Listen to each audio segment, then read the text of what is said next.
The 2026 Miami Grand Prix about to get underway. Just moments away now. After a month break, we return at the beautiful heart of Miami. The 2026 Miami Grand Prix about to get rolling. Round 4 here in the United States. Around the 17 corners, well, actually make that the 19 corners of this Miami circuit. It's been a very tricky 19 corners as well. 3.3 miles, 5.412 kilometers, 57 laps. And of course, last year's winner, Oscar Piastri. The year before, Max Verstappen. The year before that, Max Verstappen. And the year before that, Max Verstappen. So he's won this 3 times, the Miami Grand Prix. But the other stat is that, well, nobody's ever won it from pole position. Can Kimi Antonelli do that today? The tyres that we are running this weekend, hard, medium, soft compound tyres. But those might not even be in the play. It could be the intermediate and the wet tyres that come into play as well. 7:30 this morning, though, in Miami, it was absolutely pouring it down. McLaren Trophy Europe got cancelled due to the rain. Isaac Hadjar and Gabriel Bortoleto, as we run through the grid, are starting on the back row of the grid. Isaac Hadjar with a infringement in sprint qualifying. Sergio Perez and Valtteri Bottas, both Cadillacs, starting P19 and P20. Lance Stroll and Fernando Alonso starting P18 and P17. Making our way further up the grid, it is Arvid Lindblad and Alexander Albon in position 16 and 15. Following up the grid, it is Esteban Ocon and Carlos Sainz, 14th and 13th. 12th, it's Ollie Behrman and Liam Lawson in the Racing Bulls in the Haas car. Then it is Nico Hulkenberg and Pierre Gasly starting just inside the 10. Both Audis, I think, have only one Audi got into Q3 this weekend, Franco Colapinto and Oscar Piastri. Meanwhile, both Alpines got into Q3, Lewis Hamilton and George Russell, with an absolutely awful qualifying this weekend. Lando Norris and Charles Leclerc lining up P4 and P3 on the grid. Then P2, Max Verstappen and Kimi Antonelli lining up on the front row of the grid. And that might be the big talking point this weekend. Kimi Antonelli versus Max Verstappen. Can Max take the lead into turn number 1? Or will Kimi Antonelli stop him in his tracks? That is the big question coming in to this weekend. Also strategy as well. How are the tyres going to last if we run the full race on the slick tyres? But that is very much unlikely, especially in this race with the threat of rain as well. What do teams do? Do they run the hard tyre and try and get it to the rain period? Or do you do one pit stop between and try and get to the rain either way? We'll have to wait and find out. There is Charles Leclerc starting P3 on the grid, getting himself focused. There's Max Verstappen. Of course, first time this year running number 3 on the car we've seen and been used to number 1 running on that car. There, of course, Kimi Antonelli lining up on pole position. The only guy this weekend that can possibly break any sort of record. Nobody has won from pole position here.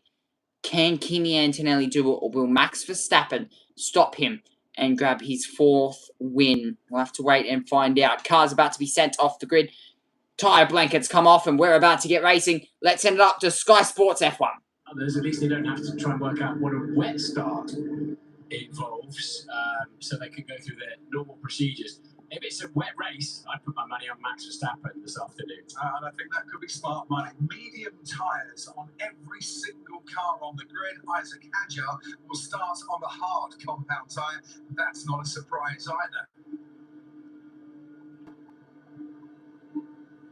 It is 1 o'clock in the afternoon here in Miami and 6 o'clock back in the UK, the Republic of Ireland. Welcome along to our viewers on Sky Sports main event.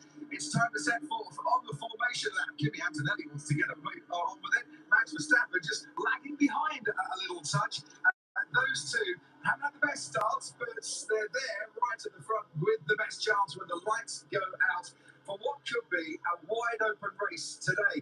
Track temperature, Martin, it's around about 20 degrees cooler than it was in the sprint race. So did anyone do a little gamble on setup maybe for not energising the tyres much in qualifying that could hinder them today when you might need that energy with the track temperature so cold? That's what we're here to find out. And yeah, I think most of them thought they might be starting in the rain, and that gets quite complicated with these latest regulations, with the wings going up and down in terms of choosing your ride height, where you fly the car along the track. But 21 cars on the grid, all on medium tyres, as you said. One on hard compound tyres, Isaac Hadjar, in the pit lane because they found his car a millimetre or two out of the regulations. And there is. So he's allowed to go round and do a formation lap, and then he has to come back in the pit lane. He's got a bit of catching up to do. Well, he has, which means he can go a little bit faster and maybe warm up his tyres just a touch as well. Max Verstappen, in the first 2 years here in Miami, reigned supreme. This is the 5th Grand Prix to be held at this stadium, and McLaren for the last 2 years have been well and truly on top. But this season, it's been about Mercedes, who have won the opening 3 Grand Prix of the year. They have never failed to win a world title when they've won the opening 3 Grand Prix of the year. They have looked the strongest team, but Red Bull, McLaren, Ferrari bringing big upgrades to the track this weekend. They, Mercedes, waiting until Canada for theirs. West 203rd Street, they're going down at the moment, also known as the back straight for this weekend. Ted has news. Thank you, Martin. Yeah, just caught a look at the weather radar on one of the pit walls before I came back into the pit lane, and there is a splotch of rain, but it's moving north of the circuit. So it looks like we're going to dodge the weather for now. So it looks like the only thing Kimi Antonelli needs to worry about is his start. That will be extremely important. Like expected, another weekend sold out here in Miami, completely full. Every single seat in every single grandstand, every single standing spot has been taken this weekend. And, well, no shock, it's the first race back in over a month for the Formula One World Championship. There, look, Kimi Antonelli making his way onto the grid, trying to get as much temperature through the tyres as possible. Jimmy Fallon, who caught up with Martin Brundle before race start on the grid, as the cars make their way onto the grid. This is going to be good. Can Kimi Antonelli break a record of nobody? And, well, I wouldn't call it a record. I would call it a stat. Nobody has won here from pole position. Might I break that? Possibly. Possibly. Fans ready. Drivers ready. As now drivers continue to try and put temperature throughout the rear tyres. You can see the licorice straps laid down behind. There, look, is Gabriel Bortoletto. Cars on the grid. Let's get ready for what will be 57 laps of absolute chaoticness. And for the first time, Formula One returns to Miami after a month in Japan, and Kimi Antonelli winning. Can he go back to back to back? Lights on the gantry. 3, 4, 5 red lights. And it will be lights out, and away we go. And a good start from what was Kimi Antonelli, but an even better start from Charles Leclerc. Max Verstappen, big force to the outside of the road. Kimi Antonelli with a lock-up into turn number 1, and he's off the road, and I've jinxed myself. Charles Leclerc, Max Verstappen, side by side. Max Verstappen around at turn number 2. Unable to keep the lead. Around Max Verstappen goes. Wow. I was not expecting that. Kimi Antonelli back on the road up in a second spot there. Look, Isaac Hadjar up the inside of one of the Williams cars as he tries to get a move done right around the outside of the dirty side of the road there. Look, Max Verstappen as well looking up the inside of one of the Williams cars. I think that was on Alex Albon. Very nicely done. But so far, so good. Not the start that Kimi Antonelli wanted. Not at all. Not at all. Charles Leclerc, no, Lewis Hamilton, yes, Lewis Hamilton wins the currently leading the Miami Grand Prix. Sorry, no, it's Charles Leclerc. Look there, look, Lewis Hamilton. Bit of contact. Welcome in, Arab. Bit of contact there with Charles Leclerc just in the background. Lewis Hamilton just about in the background there. But what a start to this race. Max Verstappen around turn 1. Absolutely crazy. Everybody now making their run through towards 14, 12, 13, 14, 15, and 16. Now the run down the long back straight. And of course, that active aero will be available to these cars. There, look, peeking to the inside is Kimi Antonelli, who run off the road into turn 1. Look at the lock up there from the Alpine. Overtaken, able way up the curb. On the inside there, look, Max Verstappen getting a move done on what was one of the Williams cars. Both Williams cars, a double overtake contact there with Alex Albon and Max Verstappen. Max Verstappen now doing the good old Max squeeze to the outside of the road. Side by side, they will run down towards turn number 1. Max Verstappen locking up the rear brakes and nearly making contact with the Williams. What a hectic start to this race this has been. Max Verstappen up at a P10. Nico Hulkenberg with a bit of damage. And the only real top 10 start that Audi have had so far this season ruined. Not a good start. Front wing damage to the front of the Audi. So not a good start whatsoever. And with still 55 laps to go, they're going to be on the back foot for the rest of the race. Now look, making their run towards turn 7 on the circuit and making run up now through Marina Bay up through 8 and into turn 9. Long back straight on this circuit. Welcome in, Arif. How are you, my friend? And thank you for the good compliments there. As look, one of the RBs moving to the left-hand side of the circuit, slossing back in behind Max Verstappen, almost saying to Max, look, give the position back. You deserve it. With what was not a good start. We're going to get a replay of what happened to Max Verstappen. But whilst we wait for that, look, there Ollie Behrman way up the curb as he tries to more or less cover from his teammate Esteban Ocon in position 14. Isaac Hadjar's up 3 positions from starting from the pit lane. With all that havoc that's gone on, Charles Leclerc leads. Kimi Antonelli back up into 2nd spot. Norris down to 3rd. Max down to 8th. Oscar stays 4th. Russell stays 5th. Hamilton up 2 spots into P6. As there, look, George Russell up the inside of Oscar Piastri, showing the pace of that Mercedes way up the inside and also way up the curb there. Look, Oscar Piastri still on the outside, backs out and lets Russell through. Up into position 4. And Norris now sets the fastest lap of the race. 1:32.7 in the early phases of this race. 54 laps to go, though. Still a chunk of this race remaining. Still quite a long way of this race remaining, if I'm being completely honest with you. There, look, Pierre Gasly. We're right on board with him on the graphic there on the left-hand side. 54 to go. Charles Leclerc leads this race. 1.2 seconds. Colapinto, Hamilton incident noted. Turn 11 collision. So there you go there. Look, Kimi Antonelli now straight back inside that overtake distance. There's 54 laps to go. Inside that boost range, of course, you get that extra power, that extra boost when you're inside a second of the car in front. Once you are inside a second of the car in front, you will get that extra boost. And, of course, straight mode all the way down the front straight there. Look, 0.8 of a second. Kimi Antonelli back to Lando Norris. Then it's a second back to Russell and 0.6 back to Piastri. So the race now starting to come down a little bit. We see, looking here, Charles Leclerc, Kimi Antonelli and George Russell, Lando Norris, all sitting line and stern as they run through turn 18. Now through 19 they will go. Yeah, this race very much now just calming down as drivers start to find a rhythm. Under brakes there, look, goes Leclerc into turn number 1. And has broken a second. Look at that, 1 second now. As you can see there, Lando Norris burning overtake as he tries to stay inside straight mode range of Kimi Antonelli in front. It's going to be difficult, especially with the huge amount of dirty air that you get around this circuit. This circuit almost dirty air prone to every single one of these cars. It will be an absolute struggle to stay inside that 1 second margin, which is almost very, very critical in this race. Lap 4, we're right on board with Lando Norris burning overtake all the way down, deploying all the way down this back straight as he makes his run towards there. Look, Kimi Antonelli to the outside. Charles Leclerc, side by side, backs out and keeps the lead.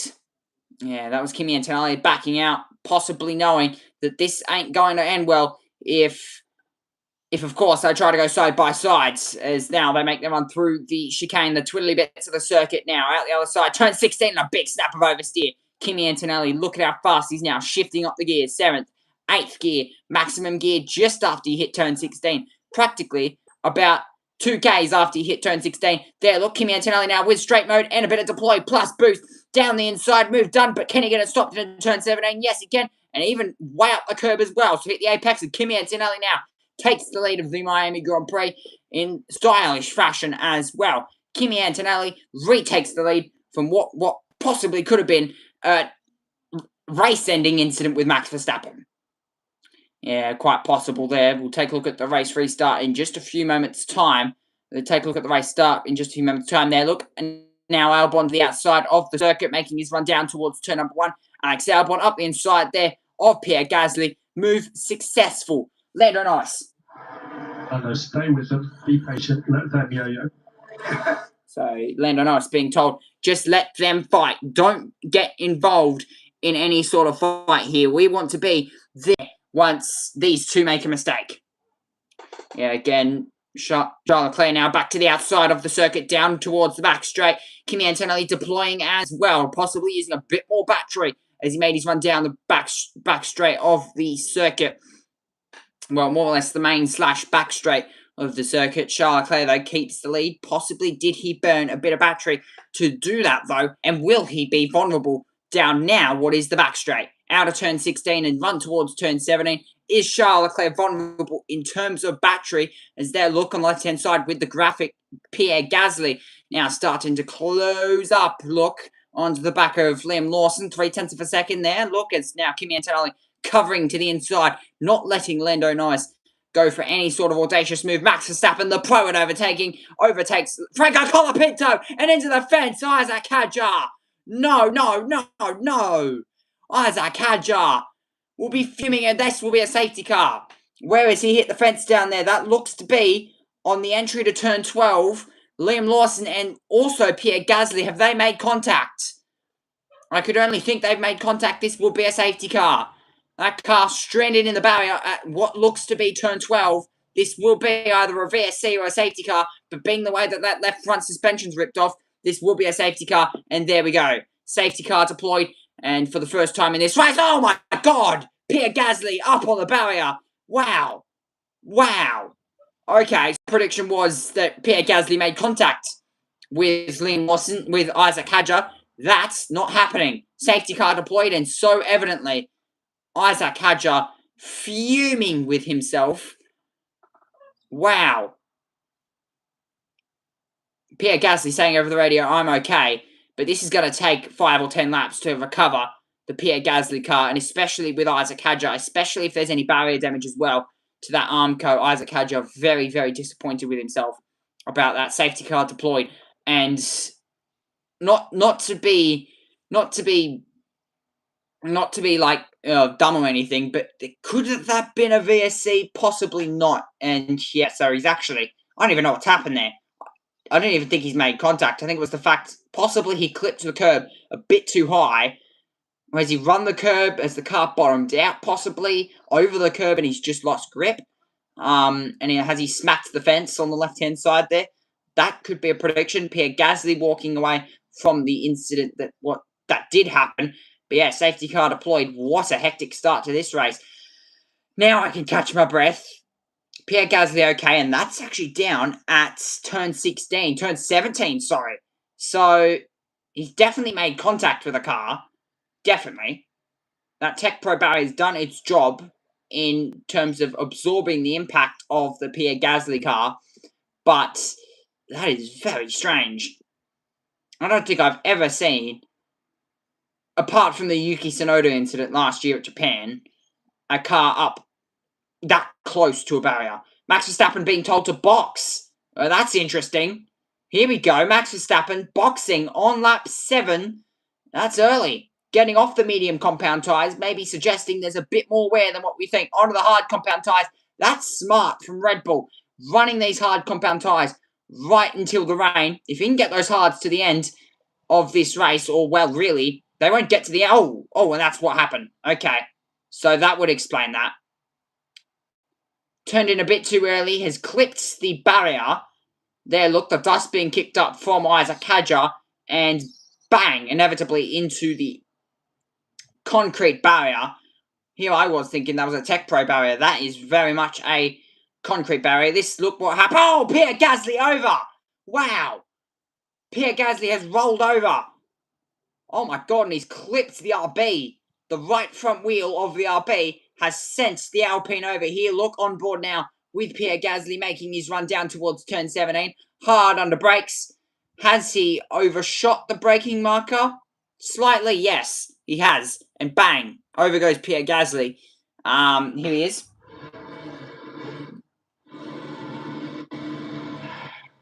I'm not sure there's. That's interesting. That's interesting.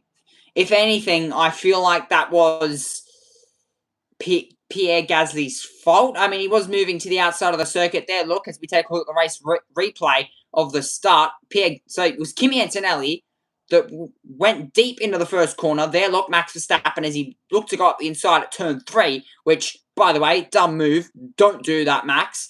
And maybe a bit too used to a GT3 car as he made his run towards turn number 4. So, very interesting. So, we saw Antonelli. Here, look, this is the start from Antonelli. Was better than Leclerc's. The secondary phase of the start, though, was not any good. Leclerc into turn 1. Antonelli went back to the outside and has locked the right front tyre of that car. Max Verstappen looked up the inside at turn 3.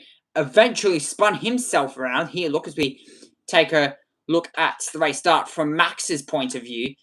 Here, look, moving to the outside of the circuit, late under brakes.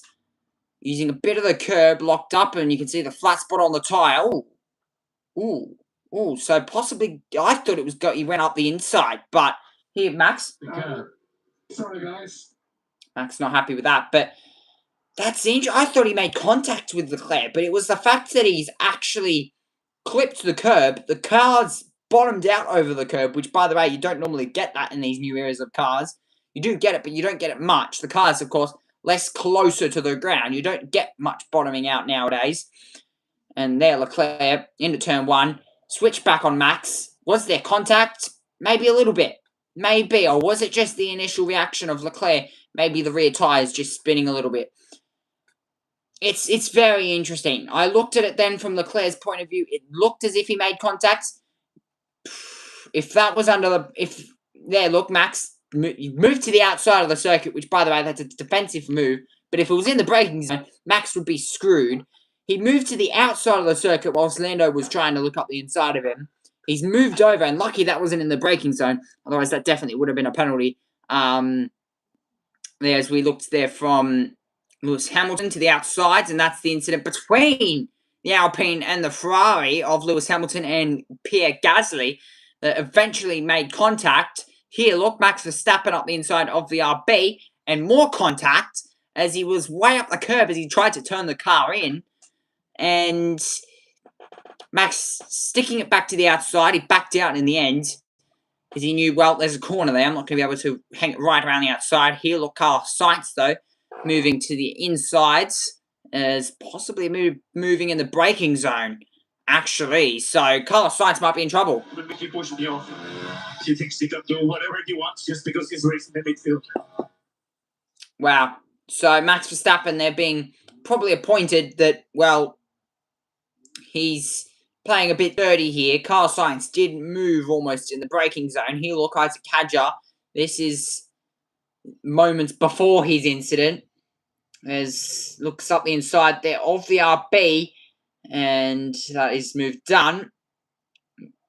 Up another position. Is continuing to take a look at the replay. Isaac Hadjar getting that move done. And then moments after, turning a bit too early, clip the left front, no steering, bang, straight into the fence. And that was moments before. So that's unfortunate there for Isaac Hadjar. And safety car has been deployed, and that looks to be Liam Lawson out of this race. Quite unfortunately. Out of the car, cockpit sitting there, and he's out of this race. Lawson-Gasly incident under investigation. Turn 17 collision, which we just saw there. So Gasly Lawson incident. But I have a feeling maybe possibly a racing incident. Yes, in terms that Lawson did spin him around. but it's very questionable. Down to Sky Sports F1. It's too early to pick for a lot of the others, but that's not a bad idea given that Verstappen was running P8. Karun, what have you got? I was listening on the team radio to the McLaren pit wall. Both drivers were asked, would you like to pit at this stage? And they both thought it was too early. We have a set of rain at 20 minutes away. We keep an eye on it. Set of rain 20 minutes away. So the conversation that went back from Will Joseph to Lando Norris was, do what the car in front does. Leclerc stayed out, therefore Norris, and everyone else stayed out. Yeah, Verstappen down in 16th. The problem he's got is the field spread, isn't it? When they get away, it'd be very easy for them. By the time he gets through the pack to build a pit stop advantage anyway. And we've got Zach Brown now on the pit wall. So, Zach, CEO at McLaren, that could have gone a lot worse at the start there. Lando Norris taking second place, Piastri moving up into fifth. It was all going on, wasn't it? It was definitely an exciting start. It's an exciting race so far. So looking forward to getting the safety car in and get the show back together. Any concerns with Max back there? I mean, he might damage his tyres with his adventures in the first quarter or two, but any concern with him back there having a strategic advantage now? Not yet, but usually that comes back to bite you later in the race. But sitting here right now, I think we're comfortable with our strategy, seeing when and if the rain may come. So looking at multiple things. I was going to ask Zach, as tempting as it might have been to take a cheap pit stop, are you thinking the weather radar could play a part in strategy more than getting rid of the mediums onto the hards today? Yeah, definitely. I think you might have rain in the next 30 minutes or so. Looks like it's kind of skating around the circuit, but yeah, that's definitely part of the consideration going on. Thanks, Zach. And we'll come back to you later. Something I want to talk about here in the conference with Karun as well. So, is this 2 seconds? Oscar, there's a possible short shower on lap 25. That could be heavy, but not long duration. So you might, like Sandball that start a few years ago, you might just have to bear it on the dry tyres for a bit. So what's interesting is Antonelli looked super quick, didn't he? Gets up front, and then suddenly he's back to third. Is that just simply the overtake mode, do you think, that's going on there? I think so. I think he used a lot of energy to get right up behind Leclerc in the dirty end, then get past him. And then it takes a lap, maybe a lap and a half to top the pack back up. The trouble at that point is he was not just fighting Leclerc, but also Lando. And I think that's the game that they've all got to play. And that also makes even more sense of the message to Lando of let them yo-yo around, wasting their energy, and don't join in and don't burn your tyres out. Yeah, you be patient. I mean, this part of the track, the back straight where we're going now, you use up a lot of your energy there. You are a bit of a sitting duck out of the hairpin going towards turn 1 because you're not topping up your battery enough to compete on even terms with those that haven't used as much boost. It is all tactical and strategic in 2026. Yeah, what they've learned, I think, this year is if you go away from the racing line and therefore the ideal line, your speed comes down a bit. Not only are you slower coming out of the corner, but you waste more energy to get back up to speed. So they're having to think about their positioning in wheel-to-wheel battle also from an energy perspective, not just momentum. Thanks ever so much, Karun. 11 laps. We're on lap 11 and 57 here. Those that have dived into the pits, Liam Lawson, and he stayed there. Nico Hulkenberg twice, and he is going to stay there as well. So they're also out of this race. Valtteri Bottas, and probably more importantly to what might come later on, Max Verstappen. Everyone else has stayed out. We're expecting a bit of rain in about 20 minutes or so. How heavy that is, we don't know as yet. It might be a very short shower that you have to suffer it on the dry tyres even, or you might need to come in and change to the intermediates. Safety car is going to come in at the end of this lap, and we can get racing again, and Charles Leclerc will be heading the field. 83% chance of a safety car here, and it's 100% in this race already, and that's because there's such high speeds around the walls, and it's a street circuit really, but with sort of Silverstone speeds in places. Liam Lawson and Pierre Gasly will go and see the stewards after this race, and they'll discuss the incident that took Gasly out, where Liam Lawson clipped him and he went over and into the barriers, and Isaac Hadjar is the other retiree. It wasn't wild by Lawson, it wasn't careless. It was, but he did lose control of his car. Yeah, effectively, that is what the stewards will be looking at. And he was given enough racing room, so he failed to keep complete control of his car. But it was far from reckless what he did. It just looked a bit spectacular, the end result of it. Yeah, kind of one of those accidental, kind of clumsy challenges that in the Premier League yesterday didn't result in a penalty, but it might result in a penalty in Formula One. Well, he was being overtaken, of course. It wasn't like he was lunging to overtake in that situation. Quite right. Charles Leclerc has the pack all just behind him. He's got to decide when to go. When does Charles Leclerc decide to go in after the safety car restart? There's 46 laps to go now. And Charles Leclerc will decide when he leads the pack away. With 46 laps to go, it's back to green, and it's pedal to the metal, and it's go, go, go, go, go for Formula One. Back to green flag, and Charles Leclerc will lead us away down towards turn number 1 for the first time under brakes, and now moving into the braking zone goes there. Look up the inside. Oscar Piastri, move done, and gets the move done on George Russell on cold tyres. Lewis Hamilton now looking to capitalise to the inside of the road there. On the dirty side of the road is George Russell and covers that position off Lewis Hamilton this time around. But now the pack all bunched up once more. Overtake enabled here on lap 12. As now look, Max Verstappen looking for a move on Lance Stroll. As now look up the inside on those hard compound tyres. Going to take a couple laps to get into the operating range, but move done immediately on that Aston Martin and gets a move done and up into P15. Yeah, good restart there from Max. So now the field bunches around and lap 12 of 57 in this one. 45 to go. Perez getting a move done on Arvid Lindblad up into position 12. Lindblad. And Piastri not very happy with, as now look, Max Verstappen looking for a move on Gabriel Bortoleto. 45 to go left in this one. Max now closing. And so is Lando Norris in P2. As now look up the curb goes Lando Norris. Looking for a move there on Charles Leclerc. Not going to happen this time around. 45 laps to go now. Make that 44. It's closing in is Lando Norris onto the back of Charles Leclerc. Under braking. And just sort of like it was before the safety car. You can see the pack starting just to pull away a little bit. Kimi Antonelli starting to pull away from Oscar Piastri. 1.4 seconds is that margin. As now Max Verstappen gets a double overtake on Perez and Bortoleto in the Cadillac and the Audi. And now up into P15. Sorry, P13 on the grid now. Yeah, 44 laps to go. Left in this one, a Spa-Francorchamps distance there. Look, Lando Norris now with boost and overtake mode down to turn number 15 on the circuit, turn number 11, sorry, and move done up the inside and gets the move done. Lando Norris now retakes the lead of the Grand Prix. Yeah, very nicely done. Actually, sorry, the first time that Lando Norris has taken the lead of the Grand Prix. George Russell.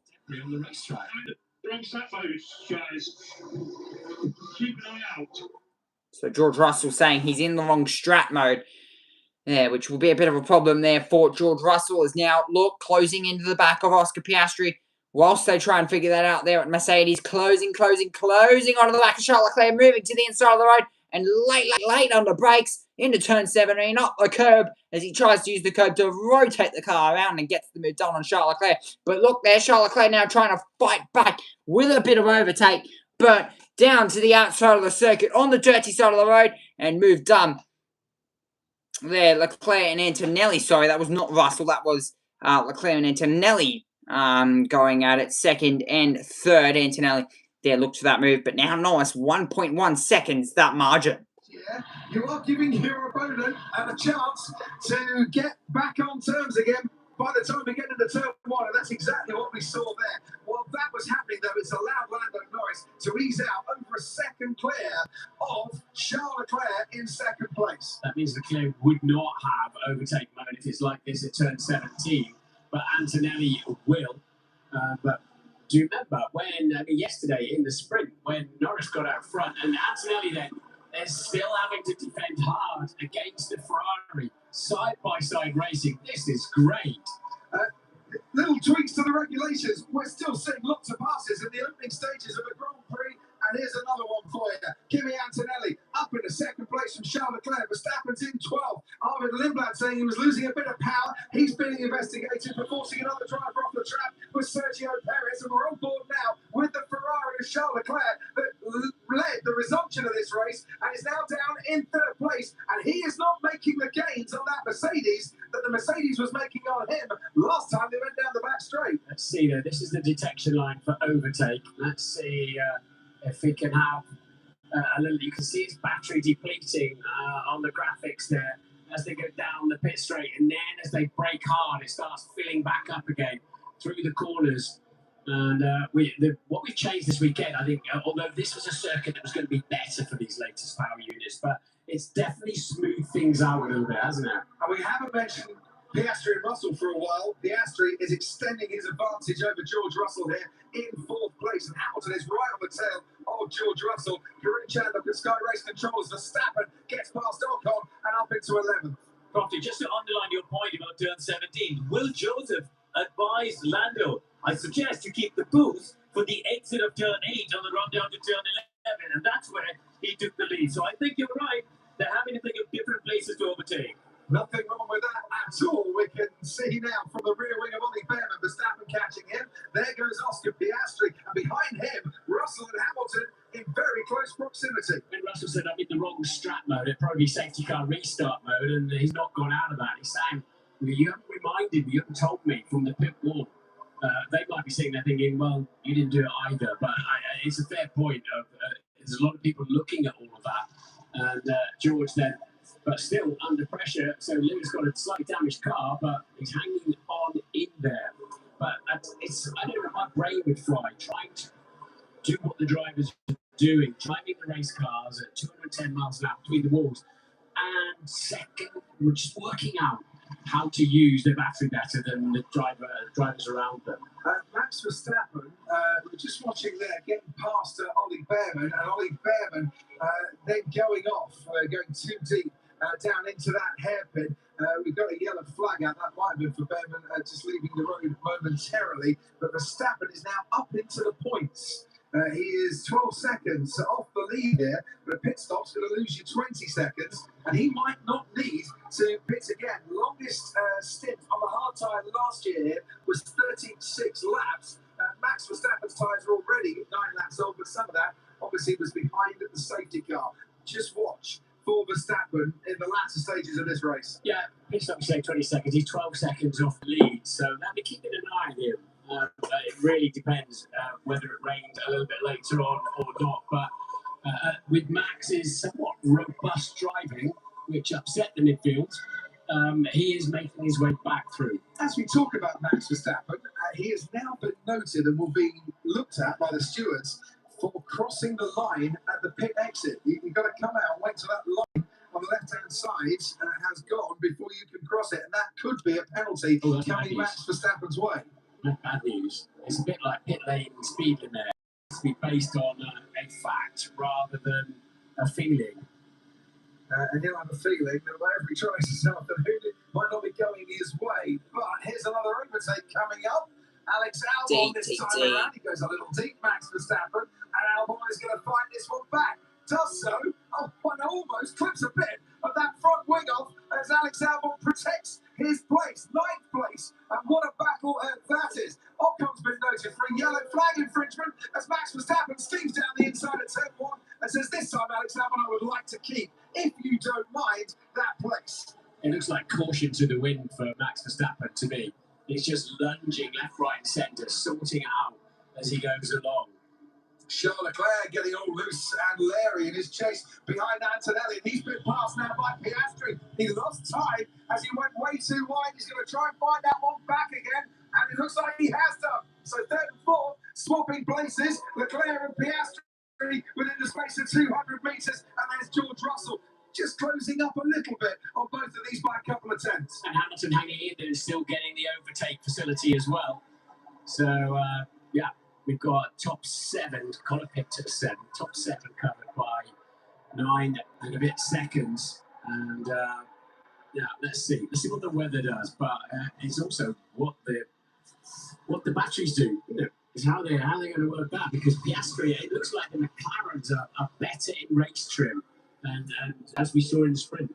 And if you get clean air, as Lando Norris proved yesterday in the sprint, it is worth double the bonus here. He is extending his lead revolution by revolution of the wheel, 2.5 seconds now. Sainz has got Verstappen right on his tail. I said Ocon had been noted for an infringement, so has Albon, so has Alonso. So much going on. I don't know what Karun Chandok's looking at, but we can find out.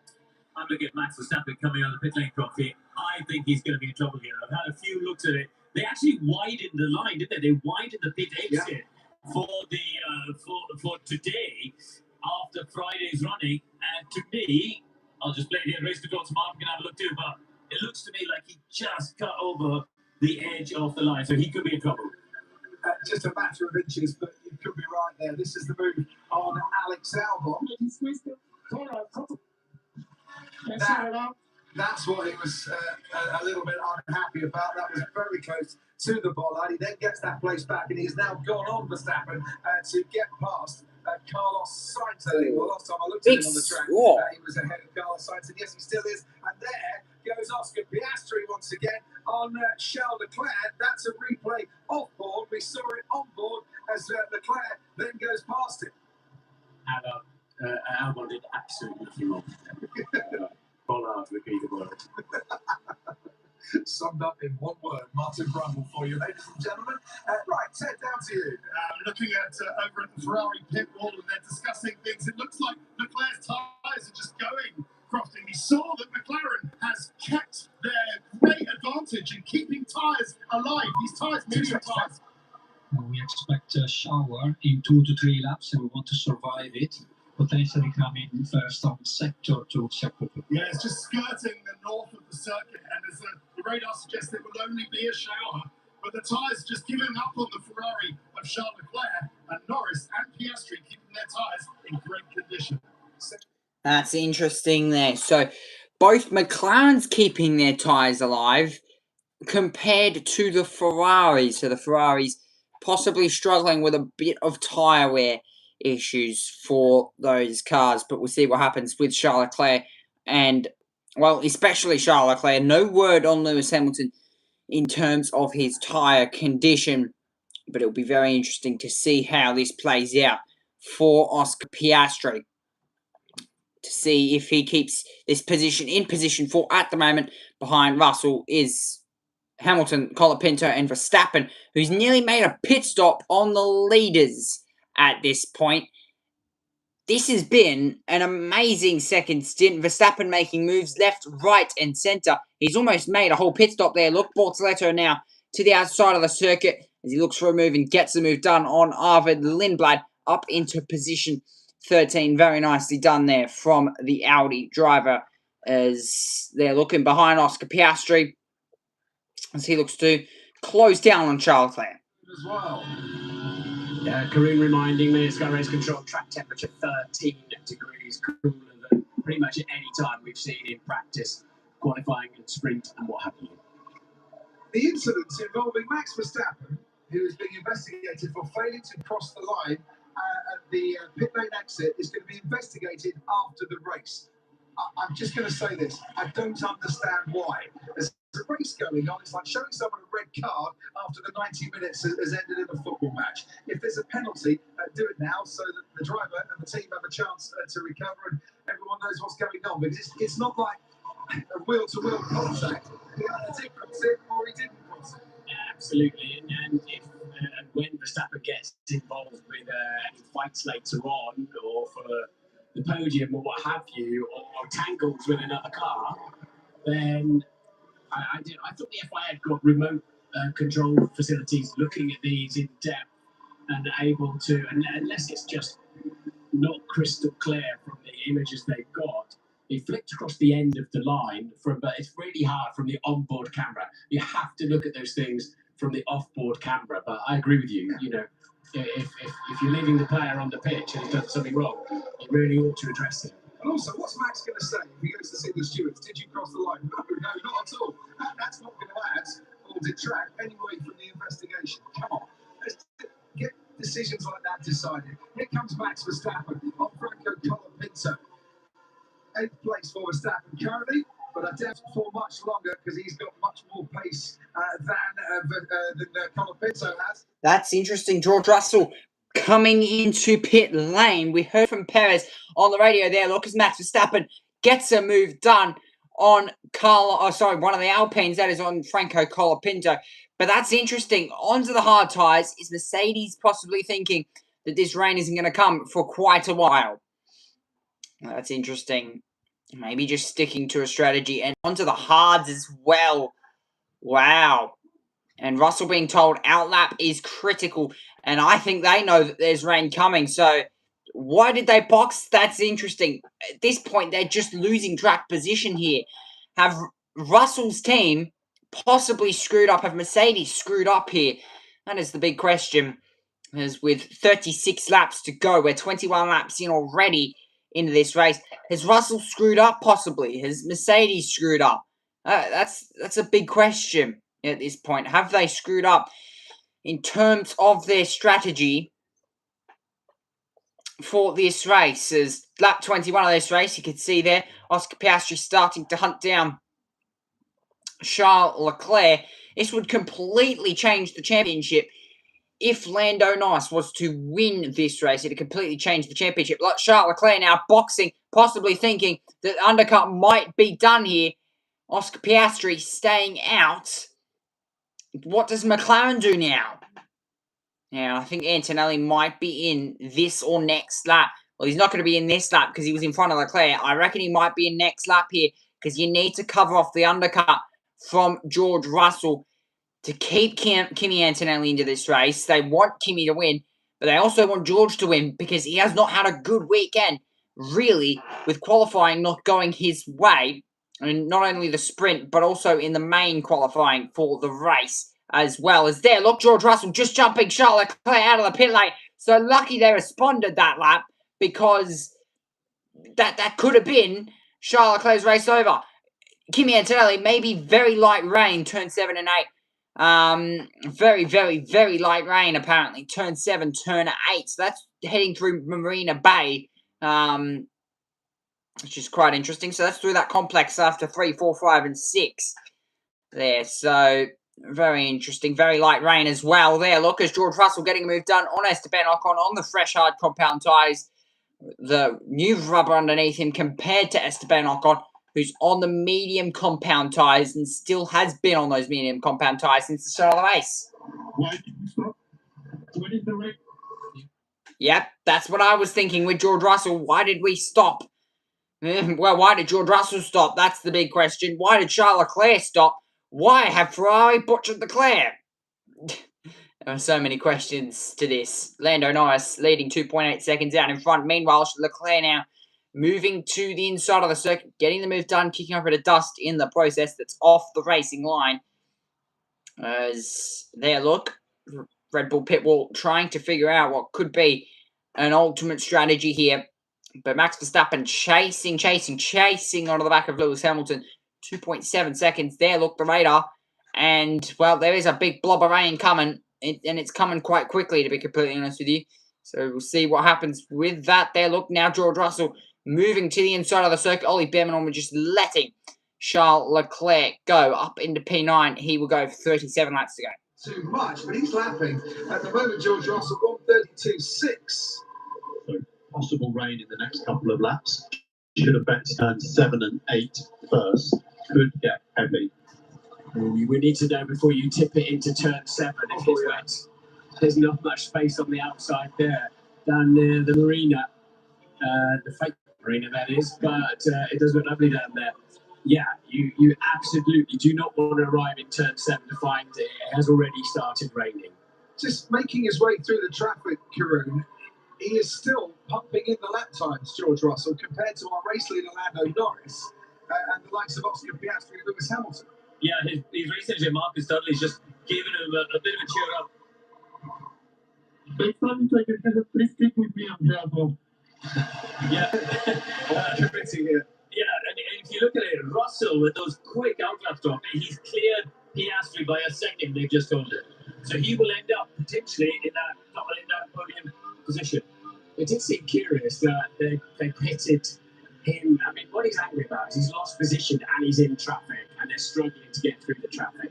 And still then, George Russell has not cleared the Williams of Alex Albon. This is costing them a lot of time. I think it's also costing Charles Leclerc more time. That 3.7 seconds that he was stationary, that really has cost him in terms of places on the track and time lost trying to feed your way through it. And because of all this, you can understand why McLaren are staying out. You know, you're leading the race, and in the terms of Piastri, you're also third. You don't want to give up too much track position from there. No, you don't. So you've got to assume that how dirty it is offline. And still Russell's not able to make it happen. Can he steam up the inside and on the brakes with the extra grip he's got? Yes, he can, but it just is losing them time. It's using up their tyres. And really, I mean, the Williams are going quite nicely in the race. Ted's got an update for us. Is that something radio? Sorry, I'm Just a text. Okay, what did it say? It's a small rain sound above, but it's only lights. Yes, it is. So whichever engineer said lap 25, spot on. Crate of champagne to that engineer, because there is a few little spots of rain here in the pit lane. I can just see it coming down, and but it does seem to be coming from the southwest, downtown Miami, and it's just going to pass over us. So that's not to mention the rain that's coming later in the race. But for now, those people staying out, Norris, Antonelli, Piastri, Hamilton, right move so far. Cheers, Ted. Charles Leclerc's cleared Alex Albon up into ninth currently. Lando Norris has a gap of about 2.5 seconds out in front, and then there's a gap from Antonelli to about 8.5 seconds back to Oscar Piastri, who's losing about 6/10 to his teammate lap by lap. He hasn't got the speed of Lando Norris here in Miami this year.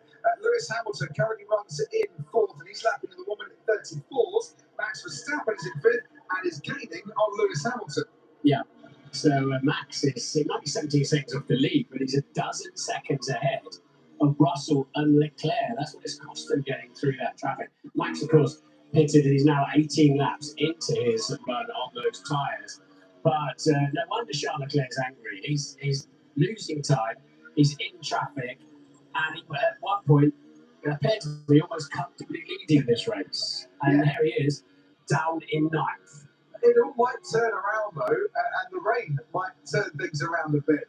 They got the tyres up to a nice temperature. Will fresher rubber with a decent temperature be better than old tyres that have done 25 laps so far in the case of Norris and Antonelli? And still watch Verstappen here, because he's made his pit stop and he's only 17 seconds off the lead. And as I say, gaining on Lewis Hamilton, while Charles Leclerc is keeping tabs with George Russell. Antonelli just started to catch Norris as well a little bit. Norris in completely clear air. So that fight is not over, but it's beginning to be a two-horse race, this one. So is that a bit of rain that we can see around the circuit? I think it is. And moving in towards the S's section after this long left-hander here. So, lap 26 of 57. Lando Norris leads, the reigning world champion, who hadn't led in any format this season before the sprint race yesterday, is out in front. But Kimi Antonelli has been closing him a bit. There goes Max Verstappen down the inside on Lewis Hamilton. He's got that damage from the earlier contact, of course, with Franco Colapinto. That is halting his progress a little bit during this race. I'm sure those rear tyres will be overheating by now. They definitely were in the sprint race yesterday, but Verstappen is right on him. Bortoletto has been told this light rain will last for about 5 laps. The drivers were not hearing complaining too much about the conditions on the track, but flippy flappy wings on both the Ferrari and the Red Bull that's spin around 180 degrees, reducing the drag, and that Red Bull in a straight line has the power to make the lunge, and Verstappen lunges down the inside of Lewis Hamilton, and for the second time this weekend, both battle from until Verstappen comes out in front. Antonelli has pitted. Antonelli pits from second place, comes out behind Verstappen, but of course Verstappen 20 laps in to those tyres. Yeah, he will come out just ahead of Franco Colapinto, and that will be important to Kimi Antonelli. But they decided, now they think they can guess, or best guess, what the rain's doing. it's a good time to make some pit stops. Ollie Behrman's coming into the pits as well. Will Lando Norris respond straight away to at least protect his position ahead of Kimi Antonelli? Because what he doesn't want is to wait a few laps here, Martin Brundle, and come out behind the Mercedes. Well, the pitch just starts to rain either, but it's certainly, you wouldn't even, there's nothing out there suggesting you even dream of putting intermediates or forget the wets. They will not use those at any point today. And the only time the wets are necessary, it'd be a safety car anyway for visibility. So they're almost passengers on any given weekend. But Norris, Norris is going to respond. I think he has to respond through. Yeah, they've said to him, now give it all you've got on this lap. Max Verstappen could end up in the lead of this race because at the moment, 17 seconds, as you're saying.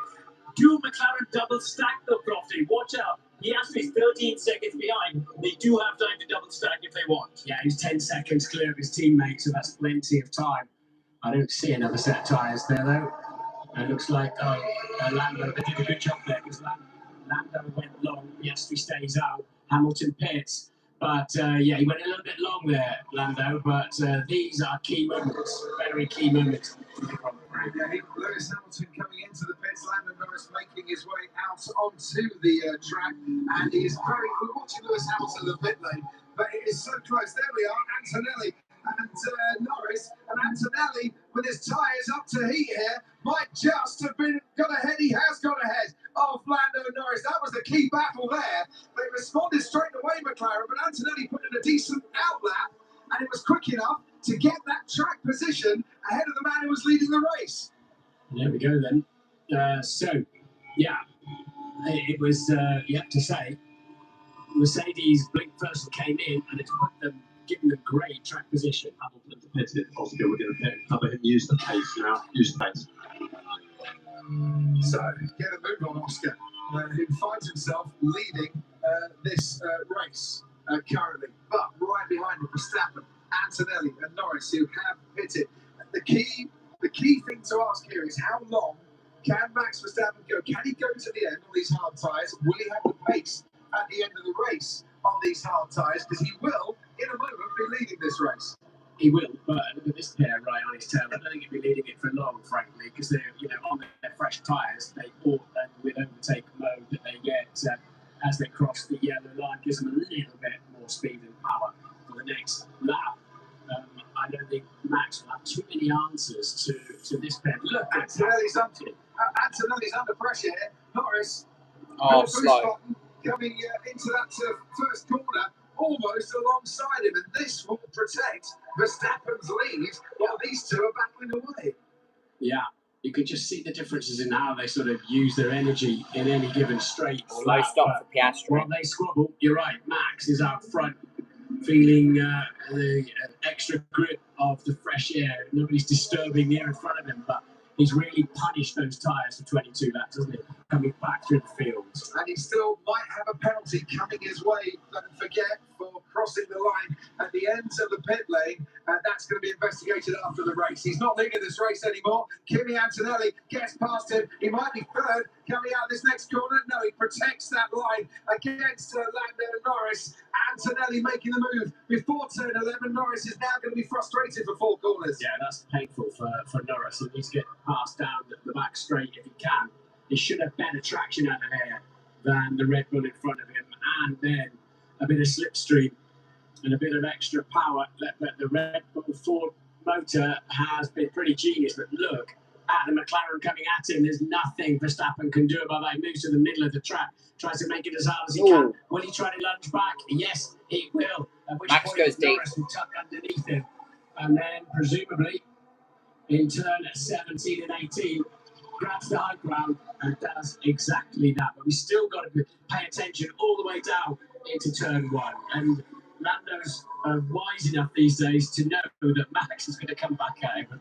Yeah, he's learned a lot in the last couple of years as Lando Norris, since he won the world title as well, and he was very patient. We're on board now with Charles Leclerc, who's just been passed and repassed by George Russell. So Russell in 5th, Leclerc now down in 6th. He just got ahead of Russell for a brief moment, but Russell is now past him. And these two are going to be trading positions, aren't they, between now and the checkered flag. Antonelli leads from Norris, from Verstappen, from Colapinto, who is yet to pit, to remind you. Then comes Russell and Leclerc and Piastri, who have all pitted. Hamilton in 8th, Ocon and Bortoletto 9th and 10th. They have not made a pit stop yet. This is a replay of Oscar Piastri's pit stop. And that front right took a couple of goes to get up, and he would have lost half a second at least because of that. Valtteri Bottas has got a drive-through penalty to let you know. The speeding in the pit lane, one of the few decisions that seems to be being made during the race today. Ocon, Albon and Alonso, their yellow flag infringements will be investigated after the race. Charles Leclerc on George Russell now. Down the back straight we go. You can see Oscar Piastri in the distance behind these two. It worked well, didn't it? Mercedes did well to get Russell in early and give him the track position. It's brought him a little bit back, more into play as Valtteri Bottas gets a drive-through penalty for speeding in the pit lane. So that's about 20 seconds pain he's going to take there. Leclerc's coming back at Russell. There you go. George Russell thought about defending that one for a moment. Absolutely no chance, because Leclerc was blasting past him. And yet another overtake here as Leclerc moves up into the top 5. It's a net 4 with Colapinto still needing to pit. Fastest man on the track is Oscar Piastri. George Russell is now getting back on terms with Charles Leclerc, whilst his teammate is about a second and a half out in front. Lando Norris has cleared Max Verstappen by about 2.5 seconds. 24 laps old, Verstappen's tyres, and his teammate Isaac Hadjar has come back to the pit wall. He clipped the wall and then went straight on into the next one. He was the first driver to retire from this race. We've lost Gasly as well, and Lawson and Hulkenberg. Yeah, so that's the stonking lap from him into 1 minute 31s there. That's a second and a half quicker than Leclerc. Russell ahead of him, Colapinto, who hasn't pitted yet, as you say, up there in P4.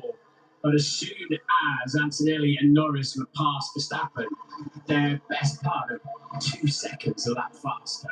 It was a gamble by Red Bull. Verstappen was down to 16th when they pitted behind the safety car.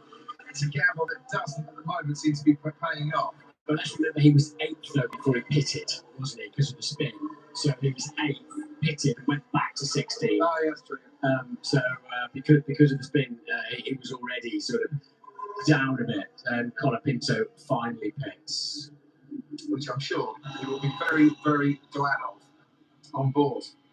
With the McLaren of Lando Norris, what does he do here? Just sit patiently, wait for any potential mistakes, or at some stage think, right, I'm going to have to go for this because Kimi Antonelli, once he gets in front, has looked pretty handy, has certainly had pace this weekend, but then, yeah, so have I when I've been in front. I think that McLaren's got pretty good longevity on his tyres, hasn't it? We saw it in the sprint, we've seen it so far in this Grand Prix. Lando is going to be sitting there feeling confident, actually. He's been able to catch and pass the Mercedes, I don't know how many times, so many overtakes. But, I said before the pit stop started, it was sort of becoming a 2-horse race.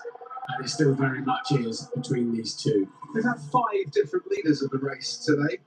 We've had Leclerc, we've had Norris, we've had Piastri, we've had Verstappen, and we've currently got Kimi Antonelli. Zach Brown watching as his man Oscar Piastri gains on George Russell and hoping the other man can gain on Kimi Antonelli. Lots can play out between now and the checkered flag, I think, Zach. It's been a very exciting race so far, and I think this race is far from over. In what ways, Zach? What do you mean by that? I think Lando's got the pace of Kimi. Oscar's got some great pace here, so I think we've seen, five different leaders. I think we've got a race on our hands. Any more rain forecast that could interrupt things? Could be, but it looks like it's starting to diminish.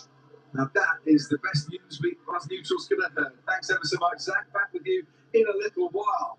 George Russell, very much under pressure here from Oscar Piastri, whose tyres are about 8 laps fresher, and he's now within about 4/10 of the Mercedes, whilst Lando Norris has just reduced the arrears by about 1/10 of a second on Kimi Antonelli on this particular lap. Look how close Piastri is now to George Russell.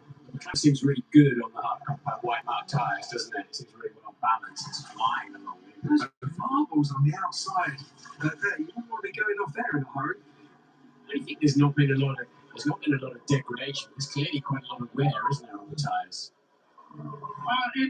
Good run, gearbox, problem with problems. Problem with the paddle, I think, is what Kimi Antonelli was saying there on the gearbox. And Lando Norris is continuing to reduce the gap slightly, just by a tenth here or a tenth there.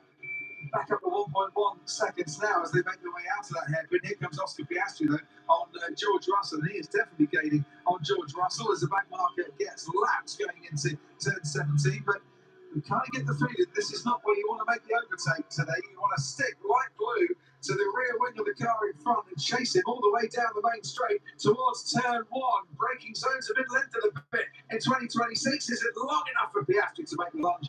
No, it is not. And whatever was going on in the gearbox with Kimi Antonelli seems to have been fixed on this lap, because he's extending that advantage over Lando Norris. One McLaren chasing another. Here's another McLaren chasing Mercedes, and Toto Wolff watching on. Whoever emerges triumphant in those two battles, at least he's going to be in charge of the engine that's powering it. Oscar Piastri looks altogether happier now on these tyres in this phase of the Grand Prix. Antonelli's been back on the radio again, saying a problem with the throttle as well, apparently.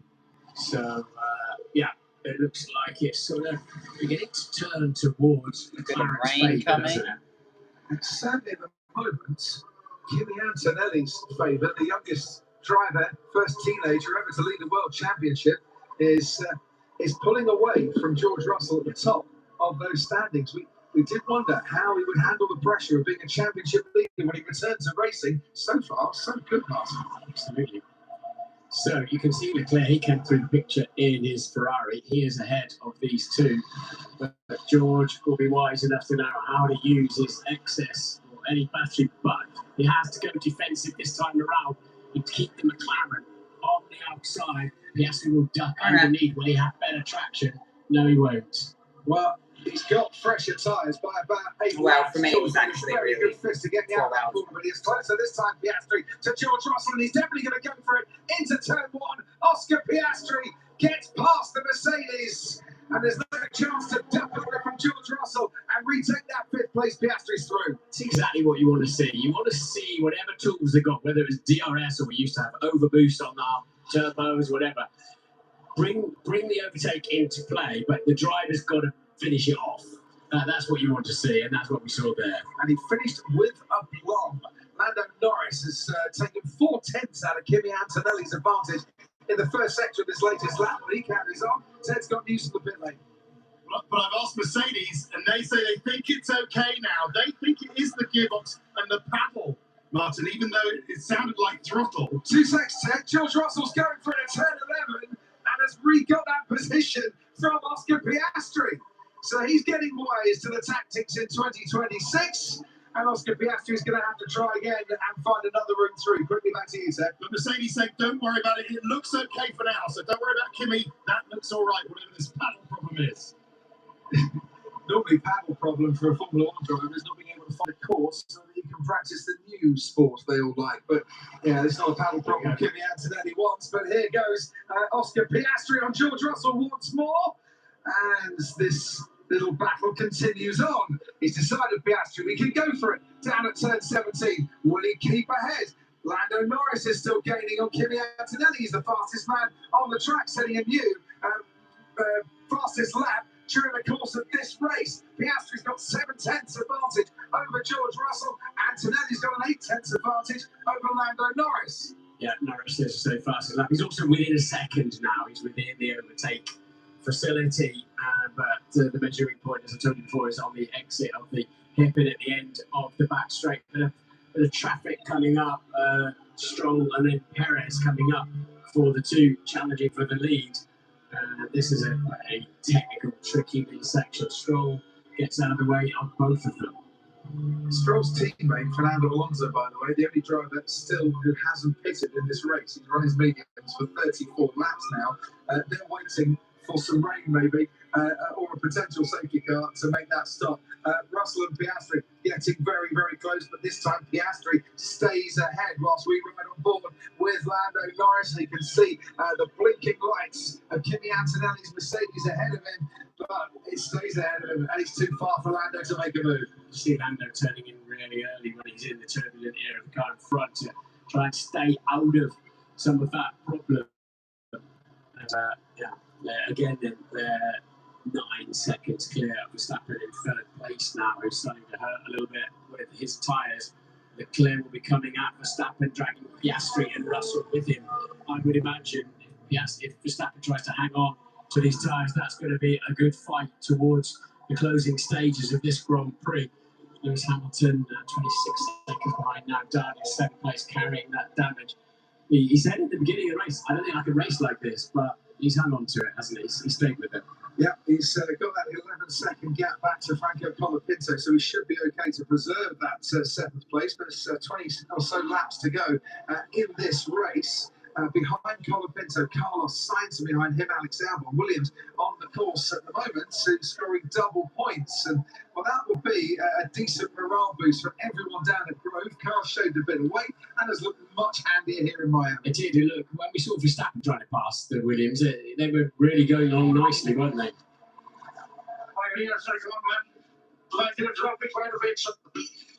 Okay, it's just temp. Give it just temp.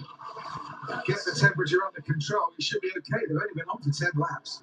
Yeah, so there's one hour saying, look, just squeeze the throttle. Don't let the rear of the car move around too much. The problem he's got is that orange car in his mirrors. But that's Bono, like, calm down. You know what you need to do? You just got to control the surface temperature of those tyres, of the rear tyres, which of course are transmitting all the power, same power unit in these two cars, the Mercedes power unit. And Lando, we know, is very good in these situations of looking after your tyres. He's got so much more experience than Antonelli in that respect. But Antonelli has track position and has clear air in front of him. Yeah, which does make still a massive difference, especially in temperatures such as this. It's not as hot here as it was yesterday, for instance, but it's still 28 degrees air temperature, and it's still a lot of heat going through these air intake boxes when you're behind a car in front. And I think Lando there just pulled out to demonstrate that point to the left-hand side to get a bit of cooler air through his car. Yeah, absolutely. Otherwise, you're driving through the hot air discarded off the car in front as well. So careful to clip that wall like Agile did. It's very easy to do, like clipping the barrier in Monaco, actually, through there. And again, they're now, so they're well clear this bit. If it's dry to the end of the Grand Prix, they won't need to stop again.